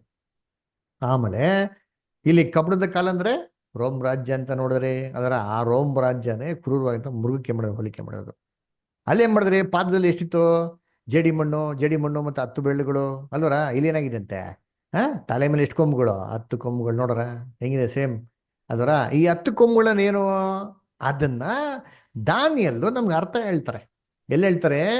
ದಾನಿಯಲ್ 7ನೇ ಅಧ್ಯಾಯ 24ನೇ ವಾಕ್ಯ. ಪುಷ್ಪಲತ ಅಷ್ಟು ಓದ್ತೀರಾ? ಆ 10 ಕೊಂಬುಗಳ ವಿಷಯವೇನೆಂದರೆ, ಆ ರಾಜ್ಯದಲ್ಲಿ 10 ಮಂದಿ ಅರಸರು ಉಂಟಾಗುವರು. ನೋಡ್ರ ಎಷ್ಟು ಲೀನ ಕೊಡ್ತಾ ಹೊಣಿತೀನಿ. 10 ಕೊಂಬು ಅಂತಂದ್ರೆ 10 ಅರಸರು ಉಂಟಾಗ್ತಾರೆ. ಅಲ್ಲಿ ನೋಡ್ತೀರಿ ಏನ್ರಿ? ಒಂದ್ ಚಿಕ್ಕ ಕೊಂಬು ಮೊಳಿತಾ ಬಂತಂತೆ. ಇದ್ರ ದೆಸೆಯಿಂದ 3 ಕೊಂಬು ಏನಾಗ್ಬಿಡ್ತಂತೆ? ಹೊಟ್ಟೋಗ್ಬಿಡ್ತಂತೆ. ಇದ ಅರ್ಥ ಏನು? ನಾನು ಅಲ್ಲೇ ಹೇಳ್ತಾರೆ, ಮುಂದಕ್ಕೆ ಓದಿಷ್ಟ ಕಂಟಿನ್ಯೂ ಮಾಡಿ. ಅವರ ತರುವಾಯ ಮತ್ತೊಬ್ಬನು ತಲೆದೋರುವನು. ಅವನು ಮುಂಚಿನ ಅರಸನಿಗಿಂತ ವಿಲಕ್ಷಣನಾಗಿ 3 ಅರಸರನ್ನು ಅದುಮಿ ಬಿಡುವನು. ನೋಡ್ರ, 3 ಅರಸರನ್ನು ಅದುಮಿ ಬಿಡುವನು. ಇವನ್ಗೆ ಏನಿತ್ತಂತೆ? ಬಡಾಯಿ ಕೊಚ್ಕೊಂಡಂತ ಒಂದು ಬಾಯಿತ್ತು, ಮನುಷ್ಯನ್ ಕಣ್ಣಿತ್ತಲ್ಲ. ಇದೇನಂತೆ? ಎಲ್ಲಾರ್ಕಿಂತ ಡಿಫ್ರೆಂಟ್ ಅಂತ ಇವನು. ಇದು ಯಾರು? ಇದೇ ಪೇಪಸಿ ಸಿಸ್ಟಮ್. ಪೋಪಿನ ಆಳ್ವಿಕೆನ ರೋಮನ್ ಕ್ಯಾಥಲಿಕ್ ಸಭೆ ನೋಡ್ಸೋದು. ಇಲ್ಲಿ ಕಂಟಿನ್ಯೂ ಮಾಡಿ, ಅರ್ಥ ಎಲ್ಲ ಹೇಳ್ತಾರದು. ಪರಾತ್ಪರನಿಗೆ ವಿರುದ್ಧವಾಗಿ ಕೊಚ್ಚಿಕೊಂಡು ಪರಾತ್ಪರನ ಭಕ್ತರನ್ನು ಸವೆಯಿಸಿ ಕಟ್ಟಳೆಯ ಕಾಲಗಳನ್ನು ಧರ್ಮ ವಿಧಿಗಳನ್ನು ಮಾರ್ಪಡಿಸಲು ಮನಸ್ಸು ನೋಡ್ರ, ಕಟ್ಟಳೆಯ ಧರ್ಮ ವಿಧಿಗಳನ್ನು ಮಾರ್ಪಡಿಸಿ ಪರಾತ್ಪರ ವಿರುದ್ಧವಾಗಿ ಮಾತಾಡ್ತಾರೆ ಅಂತಂದ್ರೆ ಅಲ್ಲರ. ಹೆಂಗೆ ಪರಾತ್ಪರ ವಿರುದ್ಧ ಮಾತಾಡ್ತಾರೆ ಅಂದ್ರೆ, ಬೈಬಲ್ ನಲ್ಲಿ ಇಲ್ದಿರಂತ ಎಲ್ಲಾ ಬೋಧೆಗಳನ್ನ ಹೇಳಿ ದೇವ್ರ ವಿರುದ್ಧವಾಗಿ ಏನ್ ಮಾಡಿದ್ರು? ಮಾತಾಡಿದ್ರು. ಬೈಬಲ್ ನಲ್ಲೇ ಎಷ್ಟೋ ವಿಚಾರಗಳು ಏನ್ ಮಾಡ್ಬಿಟ್ರು ಗೊತ್ತ? ಅವರು ಬದಲಾವಣೆ ಮಾಡ್ಬಿಟ್ರಿ. 3 ರಾಜ್ಯವನ್ನು ಬೇರೆ ಸಮೇತ ಕಿತ್ತಾಕ್ಬಿಟ್ರು ಅಲ್ವರ. ಕರ್ತನಲ್ಲಿ ಪ್ರಿಯಗಳಲ್ಲಿ ಯಾವ ರಾಜ್ಯಗಳು ಅಂದ್ರೆ, ಎರುಲಿ, ಈಸ್ಟರ್ನ್ ಎಕ್ಸಾಕೇಟ್ ಮತ್ತು ಆಸ್ಟ್ರೋಗಟ್ಸ್ ರಾಜ್ಯವನ್ನು ಬೇರೆ ಸಮೇತ ನಾಶ ಮಾಡಕ್ಕಿದ್ಮೇಲೆನೆ ಪೋಪ್ ಆಡಳಿತ ಮಾಡಕ್ಕೆ ಶುರು ಮಾಡ್ದ. ಹೆಂಗೆಲ್ಲ ಆಡಳಿತ ಮಾಡ್ದ ಅಂತಂದ್ರೆ ಅಲ್ಲಿ ಏನ್ ಹೇಳ್ತಾರೆ ಅಂತಂದ್ರೆ, ಏನ್ರಿ? ಮನುಷ್ಯನ್ಗಿರಂತ ಜ್ಞಾನ, ಕಣ್ಣು ಜ್ಞಾನ ಅಲ್ವರ. ಬಾಯಿ ಅಂತಂದ್ರೆ ಏನ್ರಿ? ಹೇಳ್ತಲ್ಲ, ಅಯ್ಯೋ ಬಾಯಿ ಜಾಸ್ತಿ ಅಂದ್ರೆ ಏನರ್ಥ? ಮಾತು. ಇವ್ರ ಮಾತುಗಳು ಹೆಂಗಿದೆ ಅಂತಂದ್ರೆ ಪರಾತ್ಪರ ವಿರುದ್ಧವಾಗಿ ಮಾತಾಡೋರಂತ್ರಿ. ಕರ್ತನಲ್ಲಿ ಪ್ರೀತಿ ಅಂತ ಹೊರಗಡೆ ಬೈಬಲ್ ಇಲ್ರಂತ ಎಲ್ಲ ಉಪದೇಶಗಳ್ರಿ. ಆ ಕಾಲದಲ್ಲಿ ಹೆಂಗ್ ಗೊತ್ತಾ ಮಾಡಿದ್ರು? ಏನ್ರಿ ಬೈಬಲ್ ಯಾರ ಮುಟ್ಟಂಗಿಲ್ಲ ರೀ. ಬೈಬಲ್ ಇದ್ದಿದ್ದು ಲ್ಯಾಟಿನ್ ಭಾಷೆಯಲ್ಲಿ. ಬೈಬಲ್ ಮುಟ್ಟಿದ್ರೆ ಕೈ ಕತ್ತರಿಸಾಕ್ಬಿಡೋರು. ಇಲ್ಲ ಅಂದ್ರೆ ಜೀವಂತವಾಗಿ ಹೋಗಿ ಕಂಬಕ್ಕೆ ಕಟ್ಟಿ ಸುಟ್ಟಾಕ್ಬಿಡೋರಿ ಬೈಬಲ್ ಮುಟ್ಟಿದ್ರೆ. ನಾನು ಹೇಳ್ತಾ ಇರೋದು ಏನ್ರಿ, ಏನೋ ಯಾರೋ ಬೇರೆ ಧರ್ಮದವ್ರು ಮಾಡ್ತಾ ಇರಲ್ಲ, ಕ್ರೈಸ್ತವ್ರು ಎನಿಸಿಕೊಂಡಂತ ಪೇಪಸಿ ಸಿಸ್ಟಮ್, ರೋಮನ್ ಕ್ಯಾಥಲಿಕ್ ಸಿಸ್ಟಮ್ ಕ್ರೈಸ್ತವ್ರಿಗೆ ಏನಾಯ್ತು ಇದು ಮಾಡೈತೆ ನೋಡಿದ್ವಿ. ಅದ್ರ ಆಮೇಲೆ ಏನು ಮಾಡಿ ಕೈ ರೋಸರಿ ಇಟ್ಕೊಂಡು ಜಪ ಮಾಡೋದು. ಏಸು ಕೂಸು ಹೇಳ್ಕೊಟ್ಟು ರೋಸರಿನ ಜಪ ಮಾಡಂತ ಹೇಳಿದ್ನೇ ಹೇಳ್ಬಿಡಿ ಅನ್ಯಾನಿಗೆ ಹೇಳ್ತಾ ಅಂತ ಏಸು ಕೂಸು ಹೇಳ್ಕೊಡ್ತಾರೆ. ರೋಸ್ ಇಟ್ಕೊಂಡು ಜಪ ಮಾಡೋದು ಹೇಳ್ಕೊಡ್ತಾರ. ಆಮೇಲೆ ಏನ್ರಿ ಮಾಡೋದು? ಓ ಹೋಪ್ ಏನು ಗೊತ್ತ ಹೇಳ್ತಾ ಇದ್ರು, ನನ್ನ ಮಾತನ್ನು ಕೇಳಲ್ಲ ಅಂತಂದ್ರೆ ಏನು ಮಾಡ್ತೀನಿ, ನೀವು ಹಿಂಗೆ ಎಡ ಕೈನಲ್ಲಿ ಹಿಂಗೆ ಅಂದ್ಬಿಟ್ರೆ ನೀವು ನರ್ಕ ಕೊಟ್ಟಾಗ್ತೀರಾ, ರೈಟ್ ಹ್ಯಾಂಡಲ್ಲಿ ಹಿಂಗೆ ಅಂದ್ಬಿಟ್ರೆ ಎಲ್ಲ ಆಶೀರ್ವಾದ ಪರ್ಲ ಕೊಟ್ಟಾಗ್ತೀರಾ ಅಂತ. ಹಾಕಲ್ಲ ಮೂಢನಂಬಿಕೆ ಅಲ್ವಾ, ಎಲ್ಲ ಜ್ಞಾನ ಇಲ್ವಲ್ಲ, ಏನಿಲ್ವಲ್ಲ. ಅಲ್ಲರ ಅದಕ್ಕೆ ಏನು ಮಾಡಿ ಜನಗಳು, ಇವ್ರೆಲ್ಲ ನಂಬಿಡೋರು, ಪೋಪಿಗೆ ಅಂದ್ಬಿಟ್ಟು ಲೆಫ್ಟ್ ಹ್ಯಾಂಡ್ ನಡ್ಕೊ ಕೊಟ್ಟೋಗ್ಬಿಡ್ತೀರಪ್ಪ, ರೈಟ್ ಹ್ಯಾಂಡ್ ಸುರು ಕೊಟ್ಟೋಗ್ತೀರಿ ಅಂತ ಅಂದ್ಬಿಟ್ಟು. ಆಮೇಲೆ ಏನು ಮಾಡೋದು, ಚೀಟಿ ಕೊಡೋರಿ, ಪಾಪ ನಿವಾರಣೆ ಚೀಟಿ ಅಂತ ಹೇಳ್ತಾರೆ. ಇಂಗ್ಲೀಷಲ್ಲಿ ಇಂಟೆಲಿಜೆನ್ಸಸ್ ಅಂತ ಹೇಳ್ತಾರೆ. ಏನದು ಅಂದ್ರೆ ಏನ್ರಿ, ಏನೋ ಪಾಪ ಮಾಡ್ಬಿಟ್ರೆ 10 ರೂಪಾಯಿ ಕೊಟ್ಟು ಚೀಟಿ ತಗೊಂಡ್ಬಿಟ್ರೆ ದೇವರು ಪಾಪನೆಲ್ಲ ಪರಿಹಾರ ಮಾಡ್ಬಿಡ್ತಾರೆ, ಸೀದಾ ಪರ್ಲಕಕ್ಕೆ ಹೋಗ್ಬಿಡ್ಬೋದು ಅಂತ. ಅಲ್ಲಾರ ಏನ್ರಿ ಆ ಥರ ನಂಬಿಕೆ ರೀ. ಅದಕ್ಕೆ ನಿನ್ನ ತಾತ ಸತ್ತೋಗ್ಬಿಟ್ಟಾರ, ಅಯ್ಯೋ ನರ್ಕದಲ್ಲಿ ಒದ್ದಾಡ್ತಾ ಇದ್ದಾನೆ, ನೀನು 100 ರೂಪಾಯಿ ಹಾಕು ಉಂಡಿಗೆ, ನಿಮ್ಮ ತಾತನ ಆತ್ಮನ ಏನು ಮಾಡ್ತೀರಿ, ನಾವು ಸೀದಾ ಪತ್ರ ಬರ್ಕೊಡ್ತೀರಿ, ಅವನ ಆತ್ಮ ನರ್ಕದಿಂದ ಪರ್ಲಕ್ಕೂ ಟ್ರಾನ್ಸ್ಫರ್ ಆಗ್ಬಿಡ್ತಾರೆ. ಆಮೇಲೆ ಪಾಪನೆಲ್ಲ ಮಾಡ್ಬಿಟ್ಟು ಹೋಗ್ಬಿಟ್ಟು ಏನು ಮಾಡೋದು, ಕನ್ಫೆಷನ್ ಬಾಕ್ಸಲ್ಲಿ, ಓ ಫಾದರ್ ನಾನು ಹಿಂಗೆ ಮಾಡ್ಬಿಡಿ, ಫಾದರ್ ನಾನು ಕ್ಷಮಿಸ್ಬಿಟ್ಟಿದ್ದೆ, ಫಾದರ್ ಕ್ಷಮಿಸ್ಬಿಟ್ರೆ ಪಾಪ ಎಲ್ಲ ಕ್ಷಮಿಸ್ಬಿಡ್ಬಿಡೋದು. ಏಸು ಕ್ರಿಸ್ತನೇ ಬೇಕಾಗಿಲ್ಲ. ಈ ಥರ ದುರ್ಬೋಧನೆಗಳನ್ನ ಬೈಬಲ್ ಇಟ್ಕೊಂಡು ಏನು ಮಾಡೋರು ಹೇಳೋರಂತೆ. ಇದನ್ನ ಯಾರೆಲ್ಲ ಅಪೋಸ್ ಮಾಡಿದ್ರು ಅವ್ರನ್ನೆಲ್ಲ ಸುಟ್ಟಿ ಸಾಯಿಸಾಕ್ಬಿಟ್ರು. ಅದಕ್ಕೆ ಹೇಳೋದು, ಪರಾತ್ಪರನಿಗೆ ವಿರುದ್ಧವಾಗಿ ಮಾತಾಡಿ ಕಾಲಗಳ ಧರ್ಮವಿಧಿಗಳೆಲ್ಲ ಬದಲಾವಣೆ ಮಾಡಿ ದೇವರ ಭಕ್ತರನ್ನು ಸವಿಸ್ತಾರೆ, ನಾಶ ಮಾಡಾಕ್ತಾರೆ ಅಂತಂದ್ಬಿಟ್ಟು ಅದರ. ಆದ್ರೆ ಇದೆಲ್ಲ ಎಂಡ್ ಆಗ್ಬಿಡ್ತು. ಯಾವಾಗ ಗೊತ್ತಾ ಎಂಡ್ ಆಯ್ತು? ಯಾವಾಗ ನೆಪೋಲಿಯನ್ ಬೋನಾಪಾರ್ಟ್ ಬಂದ್ರಿ, ಪೋಪ್ ಪಯ 6ನ ಅರೆಸ್ಟ್ ಮಾಡಿ ಜೈಲಿಗೆ ಕೊಂಡೋಗ್ತಾರೋ, ಕೈಗೆಲ್ಲಿ ತಿರ್ಸ್ಬಿಡ್ತಾರೆ, ಸರಪಣಿ ಹಾಕ್ಬಿಟ್ಟು ಊರೆಲ್ಲ ಮೆರವಣಿಗೆ ಮಾಡ್ಬಿಡ್ತಾರೆ ಫ್ರಾನ್ಸಲ್ಲಿ. ಅವಾಗ ಜನಗಳು ಗೊತ್ತಾಗ್ಬಿಡ್ತಾರೆ ಪೋಪ್ ಹೇಳಿದೆಲ್ಲ ಸುಳ್ಳು. ಇವತ್ತು ಕೂಡ ಇದೆ, ಪೇಪರ್ಸ್ ಇದೆ, ಇಲ್ಲ ಅಂತಿಲ್ಲ. ಆದ್ರೆ ಅವ್ನಿಗೆ ಮೊದಲ ತರ ಪವರ್ ಏನಾಗಿಲ್ಲ, ಇಲ್ಲ. ಅಲ್ಲೇನ್ ನೋಡಿದ್ರಿ, ಆ ಬಂಡೆಕಲ್ಲು ಬಂದು ಹೊಡೆದು ಈ ರಾಜ್ಯನೆಲ್ಲ ಧ್ವಂಸ ಮಾಡ್ಬಿಡ್ತು ಅಂತ. ಇಲ್ಲಿ ಈ ಅರ್ಥ ನೋಡಿ ಎಷ್ಟು ಚೆನ್ನಾಗಿ ಕೊಟ್ಟಿದ್ರು. ಓದನ ಎಲ್ಲಿ ಅಂದ್ರೆ ದಾನಿಯೇಲ್ 7ನೇ ಅಧ್ಯಾಯ 11ನೇ ವಾಕ್ಯ. ದೀಪ ಸಿಸ್ಟ್ ಓದ್ಬೋದಾ? ಹ್ಮ್.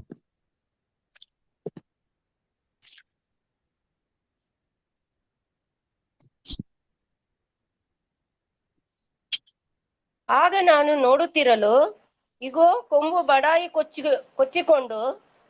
ಕೊಚ್ಚಿಕೊಂಡ ನಿಮಿತ್ತ ಆ ಕೊಂಬಿನ ಮೃಗವನ್ನು ಕೊಂದು ಅದರ ಹೆಣವನ್ನು ಉರಿಯುವ ಬೆಂಕಿಗೆ ಹಾಕಿ ನಾಶ ಮಾಡಿದರು.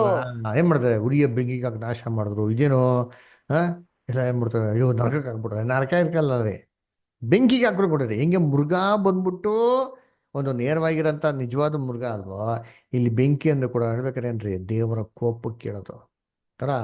ಹೆಂಗೆ ಒಂದು ಬೆಂಕಿಗೆ ಹಾಕಿದ್ರೆ ಸರ್ವನಾಶ ಆಗಿ ಸುಟ್ಟು ಬೂದಿ ಆಗ್ಬಿಡ್ತಾರೋ, ಆಯ್ತರ ಇದು ಸರ್ವನಾಶದ ಬಗ್ಗೆ ಏನ್ ಮಾಡ್ತಾ ಇದ್ರು ಹೇಳ್ತಾರೆ ನೋಡಿ. ಓದೋಣ ದಾನಿಯೇಲ್ 7:26.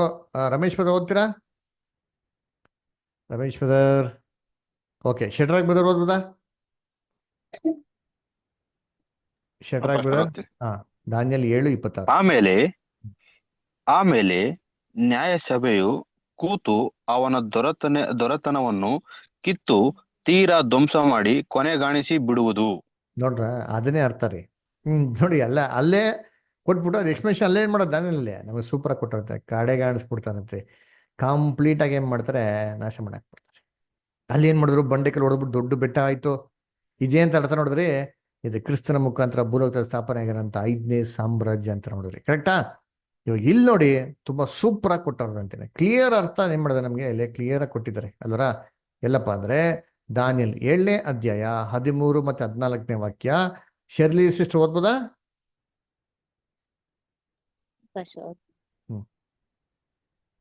ನಾನು ಕಂಡ ರಾತ್ರಿಯ ಕನಸಿನಲ್ಲಿ, ಇಗೋ, ಮನುಷ್ಯ ಕುಮಾರನಂತಿರುವನು ಆಕಾಶದ ಮೇಘಗಳೊಂದಿಗೆ ಬಂದು ಆ ಮಹಾವೃದ್ಧನನ್ನು ಸಮೀಪಿಸಿದನು. ಅವನನ್ನು ಆತನ ಸನ್ನಿಧಿಗೆ ತಂದರು. ಸಕಲ ಜನಾಂಗ ಕುಲ ಭಾಷೆಗಳವರು ಅವನನ್ನು ಸೇವಿಸಲೆಂದು ಅವನಿಗೆ ದೊರೆತನವೂ ಘನತೆಯೂ ರಾಜ್ಯವು ಕೊಡೋಣವಾದವು. ನೋಡ್ರ ಅವನ ಏನ್ ಆಳಿಕೆಯು ಅಂತ್ಯವಿಲ್ಲದ್ದು, ನೋಡ್ರ ಅವನ ಶಾಶ್ವತವಾದದ್ದು. ಶಾಶ್ವತವಾದದ್ದು. Very good. ನೋಡ ಎಷ್ಟು ಹೇಳಿದ್ರೆ ಮನುಷ್ಯ ಕುಮಾರ ಅಂತಾರೋ ಒಬ್ರು ಯಾರಿದೋ ನಮ್ಮ ರಕ್ಷಕತ ಯೇಸು ಕ್ರಿಸ್ತು. ಯೇಸು ಕ್ರಿಸ್ತನ್ಗೆ ದೇವರು ತನ್ನ ರಾಜ್ಯವನ್ನು ಕೊಡ್ತಂತೆ ಆಡಳಿತ ಮಾಡೋದಿಕ್ಕೆ. ಎಲ್ಲಿ? ಪರಲೋಕದಲ್ಲ, ಭೂಲೋಕದಲ್ಲಿ ಆಡಳಿತ ಮಾಡೋಕೆ ದೇವ್ರ ರಾಜ್ಯವನ್ನು ಯಾರು ಕೊಡ್ತಾರಂತೆ ರೀ? ಕ್ರಿಸ್ತನ್ಗೆ ಕೊಡ್ತಾರಂತೆ ನೋಡ್ರಿ ಅಂತೀನಿ ಅಲ್ವರ. ಕ್ರಿಸ್ತನ್ ತಗೊಂಡು ಏನ್ ಮಾಡ್ತಾರೆ? ಓದೋಣ ನೋಡಿದ್ದೀನಿ. ದಾನಿಯಲ್ 7:27 ವಿಲಾಸಪದರ್ ಓದ್ಬೋದಾ? ದಾನಿಯಲ್ 7:27. Yes pastor. ದಾನಿಯೇಲ 7:27. ಆಗ ಅವನ ರಾಜ್ಯ ಪ್ರಭುತ್ವಗಳು ಸಮಸ್ತ ಭೂಮಂಡಲದಲ್ಲಿನ ರಾಜ್ಯಗಳ ಮಹಿಮೆಯು ನೋಡ್ರ ಅಂದ್ರೆ ಮಾಡ್ಕೊಡ್ರಿ, ಸಮಸ್ತ ಭೂಮಂಡಲದ ರಾಜ್ಯಗಳು, ಪರಲೋಕದಲ್ಲೆಲ್ಲ ಭೂಲೋಕದಲ್ಲಿ ಅಂತೆಲ್ಲ ರಾಜ್ಯವು, ಸಮಸ್ತ ಜನಾಂಗಗಳು, ರಾಜ್ಯ ಪ್ರಭುತ್ವವು, ಭೂಮಂಡಲಂತೆಲ್ಲ ರಾಜ್ಯಗಳು, ಮಹಿಮೆಗಳು ಪರಾತ್ಪರನ ಭಕ್ತ ಜನರಿಗೆ ಕೊಡಣವಾಗುವವು. ನೋಡ್ರ ಆತನ ಕ್ರಿಸ್ತನಿಗೆ ರಾಜ್ಯವು ಮಾತ್ರ ಅಲ್ಲ, ಶಾಶ್ವತ ರಾಜ್ಯ. ನೋಡ್ರ ಕ್ರಿಸ್ತನಿಗೆ ಮಾತ್ರ ಅಲ್ಲ, ಆತನ ಭಕ್ತರು ಸಭೆಗೂ ಕೂಡ ಕೊಡ್ತಾರೆ. ಹಂಗೆ ಕ್ರಿಸ್ತನು ಸಭೆ ಇಬ್ರು ಸೇರಿ ಆಡಳಿತ ಮಾಡೋದು ಅಂದ್ರೆ. ಆಮೇಲೆ ಕಂಟಿನ್ಯೂ ಮಾಡಿಬೋದು, ಹಂಗೆ ಕಂಟಿನ್ಯೂ ಮಾಡಿ. ಆತನ ರಾಜ್ಯವು ಶಾಶ್ವತ ರಾಜ್ಯ, ಸಕಲ ದೇಶಾಧಿಪತಿಗಳು ಆತನಿಗೆ ಅಧೀನರಾಗಿ ಸೇವೆ ಮಾಡುವರು ಎಂದು ಹೇಳಿದನು. ನೋಡ್ರ ಆತನ ರಾಜ್ಯ ಶಾಶ್ವತ ರಾಜ್ಯ, ಯಾವತ್ತು ಅಂತ್ಯ ಆಗಲ್ಲ ರೀ. ಇವತ್ತೆಲ್ಲ ಗೌರ್ಮೆಂಟ್ ಇದ್ರೆ 5 ವರ್ಷ, ಇವಾಗ ಕ್ರಿಸ್ತನ ರಾಜ್ಯಗೇನೈತೆ ಶಾಶ್ವತ ರಾಜ್ಯ. ಸಕಲ ದೇಶಾಧಿಪತಿಗಳು ಎಲ್ಲಾರು ಅದೇನ್ರಿ ಆತನಿಗೆ ಕ್ರಿಸ್ತನಿಗೆ ಸೇವಿಸ್ತದೆ. ಇದು ಯಾವ್ದಪ್ಪ ಅಂದ್ರೆ ಕ್ರಿಸ್ತನ 2ನೇ ಬರುವಿಕೆಯಲ್ಲಿ ಅವ್ರು ಭೂಲೋಕದಲ್ಲಿ ಬರ್ಬೇಕಾದ್ರೆ ಭೂಲೋಕದಲ್ಲಿ ಸ್ಥಾಪನೆ ಮಾಡೋಂಥ ರಾಜ್ಯ. ಕ್ರಿಸ್ತನು ಅವ್ರ ಜೊತೆಗೆ ಸಭೆ ಸೇರ್ಬಿಟ್ಟು ಭೂಲೋಕದಲ್ಲಿ ಆಡಳಿತ ಮಾಡೋಂಥ ರಾಜ್ಯ. ಅದರ ಇದು ಎಷ್ಟನೇ ರಾಜ್ಯ? ಈ 4 ರಾಜ್ಯಗಳಾಗಿದ್ಮೇಲೆ ನೆಕ್ಸ್ಟ್ ಬರೋಂಥ ರಾಜ್ಯನೇ 5ನೇ ಸಾಮ್ರಾಜ್ಯ. ಅದ್ಯಾರ್ದು? ಯಾವುದೇ ಮನುಷ್ಯನ ರಾಜ್ಯ ಅಲ್ಲ, ಪರಲೋಕದಿಂದ ದೇವರು ಭೂಲೋಕದಲ್ಲಿ ಸ್ಥಾಪನೆ ಮಾಡುವಂತ ರಾಜ್ಯ, ಕ್ರಿಸ್ತನ ರಾಜ್ಯ. ಅದಕ್ಕೆ ಯೇಸು ಕ್ರಿಸ್ತ ಪ್ರಾರ್ಥನೆ ಹೇಳ್ಕೊಟ್ರಲ್ಲ. ಯಾರು ಹೇಳ್ತಾರೆ ಯೇಸು ಕ್ರಿಸ್ತನ ಪ್ರಾರ್ಥನೆ? ಯಾರು ಹೇಳ್ತಾರ ಹೇಳ್ರಿ ನೋಡೋಣ. ಪರಲೋಕದಲ್ಲಿರುವ ನನ್ನ ತಂದೆ, ನಿನ್ನ ನಾಮ ಪರಿಶುದ್ಧ ನೆನೆಸಲ್ಪಡಲಿ, ನಿನ್ನ ನಾಮಕ್ಕೆ ಉನ್ನತ ಸ್ತೋತ್ರ ಉಂಟಾಗಲಿ, ನಿನ್ನ ರಾಜ್ಯವು ಬರಲಿ, ನಿನ್ನ ಚಿತ್ತವು ರಾಜ್ಯವು ಪರಲೋಕದಲ್ಲಿ ಅಂಡರ್ಲೈನ್ ಮಾಡ್ಕೊಟ್ರೆ ಅದೇ ಸಬ್ಜೆಕ್ಟ್. ನಿನ್ನ ರಾಜ್ಯವು ಬರಲಿ, ನಿನ್ನ ಚಿತ್ತ ಪರಲೋಕದಲ್ಲಿ ನೆರವೇರ್ತಿರೋ ಪ್ರಕಾರ ಭೂಲೋಕದಲ್ಲೇ ಆಗ್ಲಿ ನೆರವೇರ್ಲಿ. ಆಯ್ತಾ? ನೋಡಿ ಹೆಂಗೈತೆ ನೋಡಿದೀನಿ. ಪರಲೋಕದಲ್ಲಿ ದೇವ್ರ ಚಿತ್ತ ಹೆಂಗಿದೆ ಇವತ್ತು? ಕಣ್ಣೀರು, ದುಃಖ, ಗೋಳಾಟ, ಮೋಸ, ವಂಚನೆ, ದರೋಡೆ ಇವೆಲ್ಲ ಪರಲೋಕದಲ್ಲಿ ಐತಾ? ಇಲ್ಲ. ಈ ತರ ಭೂಲೋಕದಲ್ಲಿ ನೆರವೇರ್ಲಿ ದೇವ್ರೆ ಅಂತ ಹೇಳ್ತಾರೆ. ಇದಕ್ಕಾಗೇನೆ ಯೇಸು ಕ್ರಿಸ್ತು ಬಂದ್ಬಿಟ್ಟು ತನ್ನ ಪ್ರಾಣ ತ್ಯಾಗ ಮಾಡಿದ್ರಿ. ಅದಕ್ಕೆ ನೆಕ್ಸ್ಟ್ ಬರೋಂಥ ರಾಜ್ಯ ಯಾವ ರಾಜ್ಯಪ್ಪ ಅಂತಂದ್ರೆ ಕ್ರಿಸ್ತನ ರಾಜ್ಯ, ಭೂಲೋಕದಲ್ಲಿ ಸ್ಥಾಪನೆಗಂತ 5ನೇ ಸಾಮ್ರಾಜ್ಯ. ಓದೋಣ ನೋಡಿರ್ತೀರಿ. ಲೂಕ 4:43 ಓದಿ ಪುಷ್ಪ ಅಷ್ಟರ್. ಲೂಕ 4:43.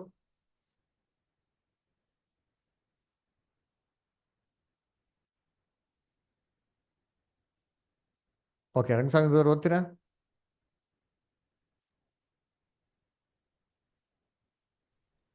ಆದರೆ ಆತನು ಅವರಿಗೆ, ನಾನು ದೇವರ ರಾಜ್ಯದ ಸುವಾರ್ತೆಯನ್ನು ಬೇರೆ ಊರುಗಳಿಗೂ ಸಾರಿ ಹೇಳಬೇಕಾಗಿದೆ, ಇದಕ್ಕಾಗಿಯೇ ಕಳುಹಿಸಲ್ಪಟ್ಟಿದ್ದೇನೆ ಎಂದು ಹೇಳಿದನು. ನೋಡ್ರ ಹೇಳ್ತಾರೆ ನೋಡಿ, ಎಷ್ಟು ಹೇಳ್ತಾರೆ. ದೇವರಾಜ್ಯ ಸುವಾರ್ತೆನ ನಾನು ಎಲ್ಲಾ ಊರುಗಳಿಗೆ ಹೇಳ್ಬೇಕು, ಇದಕ್ಕಾಗೆ ಕ್ರಿಸ್ತನ್ನ ದೇವ್ರ ಬುಡಕ್ ಕಳಿಸ್ಯಾರ್ರಿ. ಅದ್ರಾಗದು ಎಷ್ಟು ಇಂಪಾರ್ಟೆಂಟ್ ಇದೆ ದೇವರಾಜ್ಯ ಸುವಾರ್ತೆ. ದಾನಿಯೇಲ 2ನೇ ಅಧ್ಯಾಯ 7ನೇ ಅಧ್ಯಾಯ ಎಷ್ಟೋ ವರ್ಷಗಳ ಮುಂಚೆ ಕ್ರಿಸ್ತನ ಭೂಲೋಕಕ್ಕೆ ಬರೋಕ್ಕಿಂತ ಮುಂಚೆ ಏನ್ ಮಾಡೋದು? ಇಂಥ ರಹಸ್ಯಗಳನ್ನ ದೇವ್ರು ನಮಗೆ ಕೊಟ್ಟಿರ್ಬೇಕ್ರೆ ಇಂಥ ಪಾಠಗಳನ್ನ ನಾವು ತಿಳ್ಕೊಳೋಣ ಅಂತ. ದಯವಿಟ್ಟು ಕರ್ತನಲ್ಲಿ ಪ್ರೀತಿ ಅಂತ ಸೋದರಗಳೇ, ನಮ್ಮ ಯೂಟ್ಯೂಬ್ ಚಾನಲ್ ಯಾರೋ ಸಬ್ಸ್ಕ್ರೈಬ್ ಮಾಡೋಣ, ದಯವಿಟ್ಟು ಸಬ್ಸ್ಕ್ರೈಬ್ ಮಾಡಿ. ನಿಮ್ಮ ಕ್ರೈಸ್ತ ಸೋದರಗಳೆಲ್ಲರೂ ಇದ್ದಾರೆ, ಫ್ರೆಂಡ್ಸ್ ಎಲ್ಲ ಹೋಗ್ತಾರೆ ಎಲ್ಲ ಕಡೆ.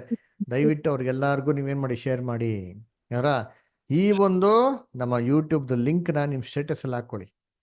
ದಯವಿಟ್ಟು ಎಲ್ಲರಿಗೂ ಏನು ಮಾಡಿ, ಕ್ರೈಸ್ತವ್ರಿಗೆಲ್ಲರಿಗೂ ನೀವೇನು ಮಾಡಿದ್ದ ಸ್ಪ್ರೆಡ್ ಮಾಡಿ. ನಿಮ್ಮ ಫೇಸ್ಬುಕ್ ಇದೆ, ನಿಮ್ಮ ಇನ್ಸ್ಟಾಗ್ರಾಮ್ ಇದೆ, ನಿಮ್ಮ ಟ್ವಿಟರ್ ಇದೆ, ಅದರ ಎಲ್ಲದಲ್ಲಿ ಮಾಡಿದ್ನೆಲ್ಲ ಅಪ್ಲೋಡ್ ಮಾಡಿ ಎಲ್ಲರಿಗೂ ಮಾಡಿ ಹಂಚ್ಕೊಳ್ಳಿ.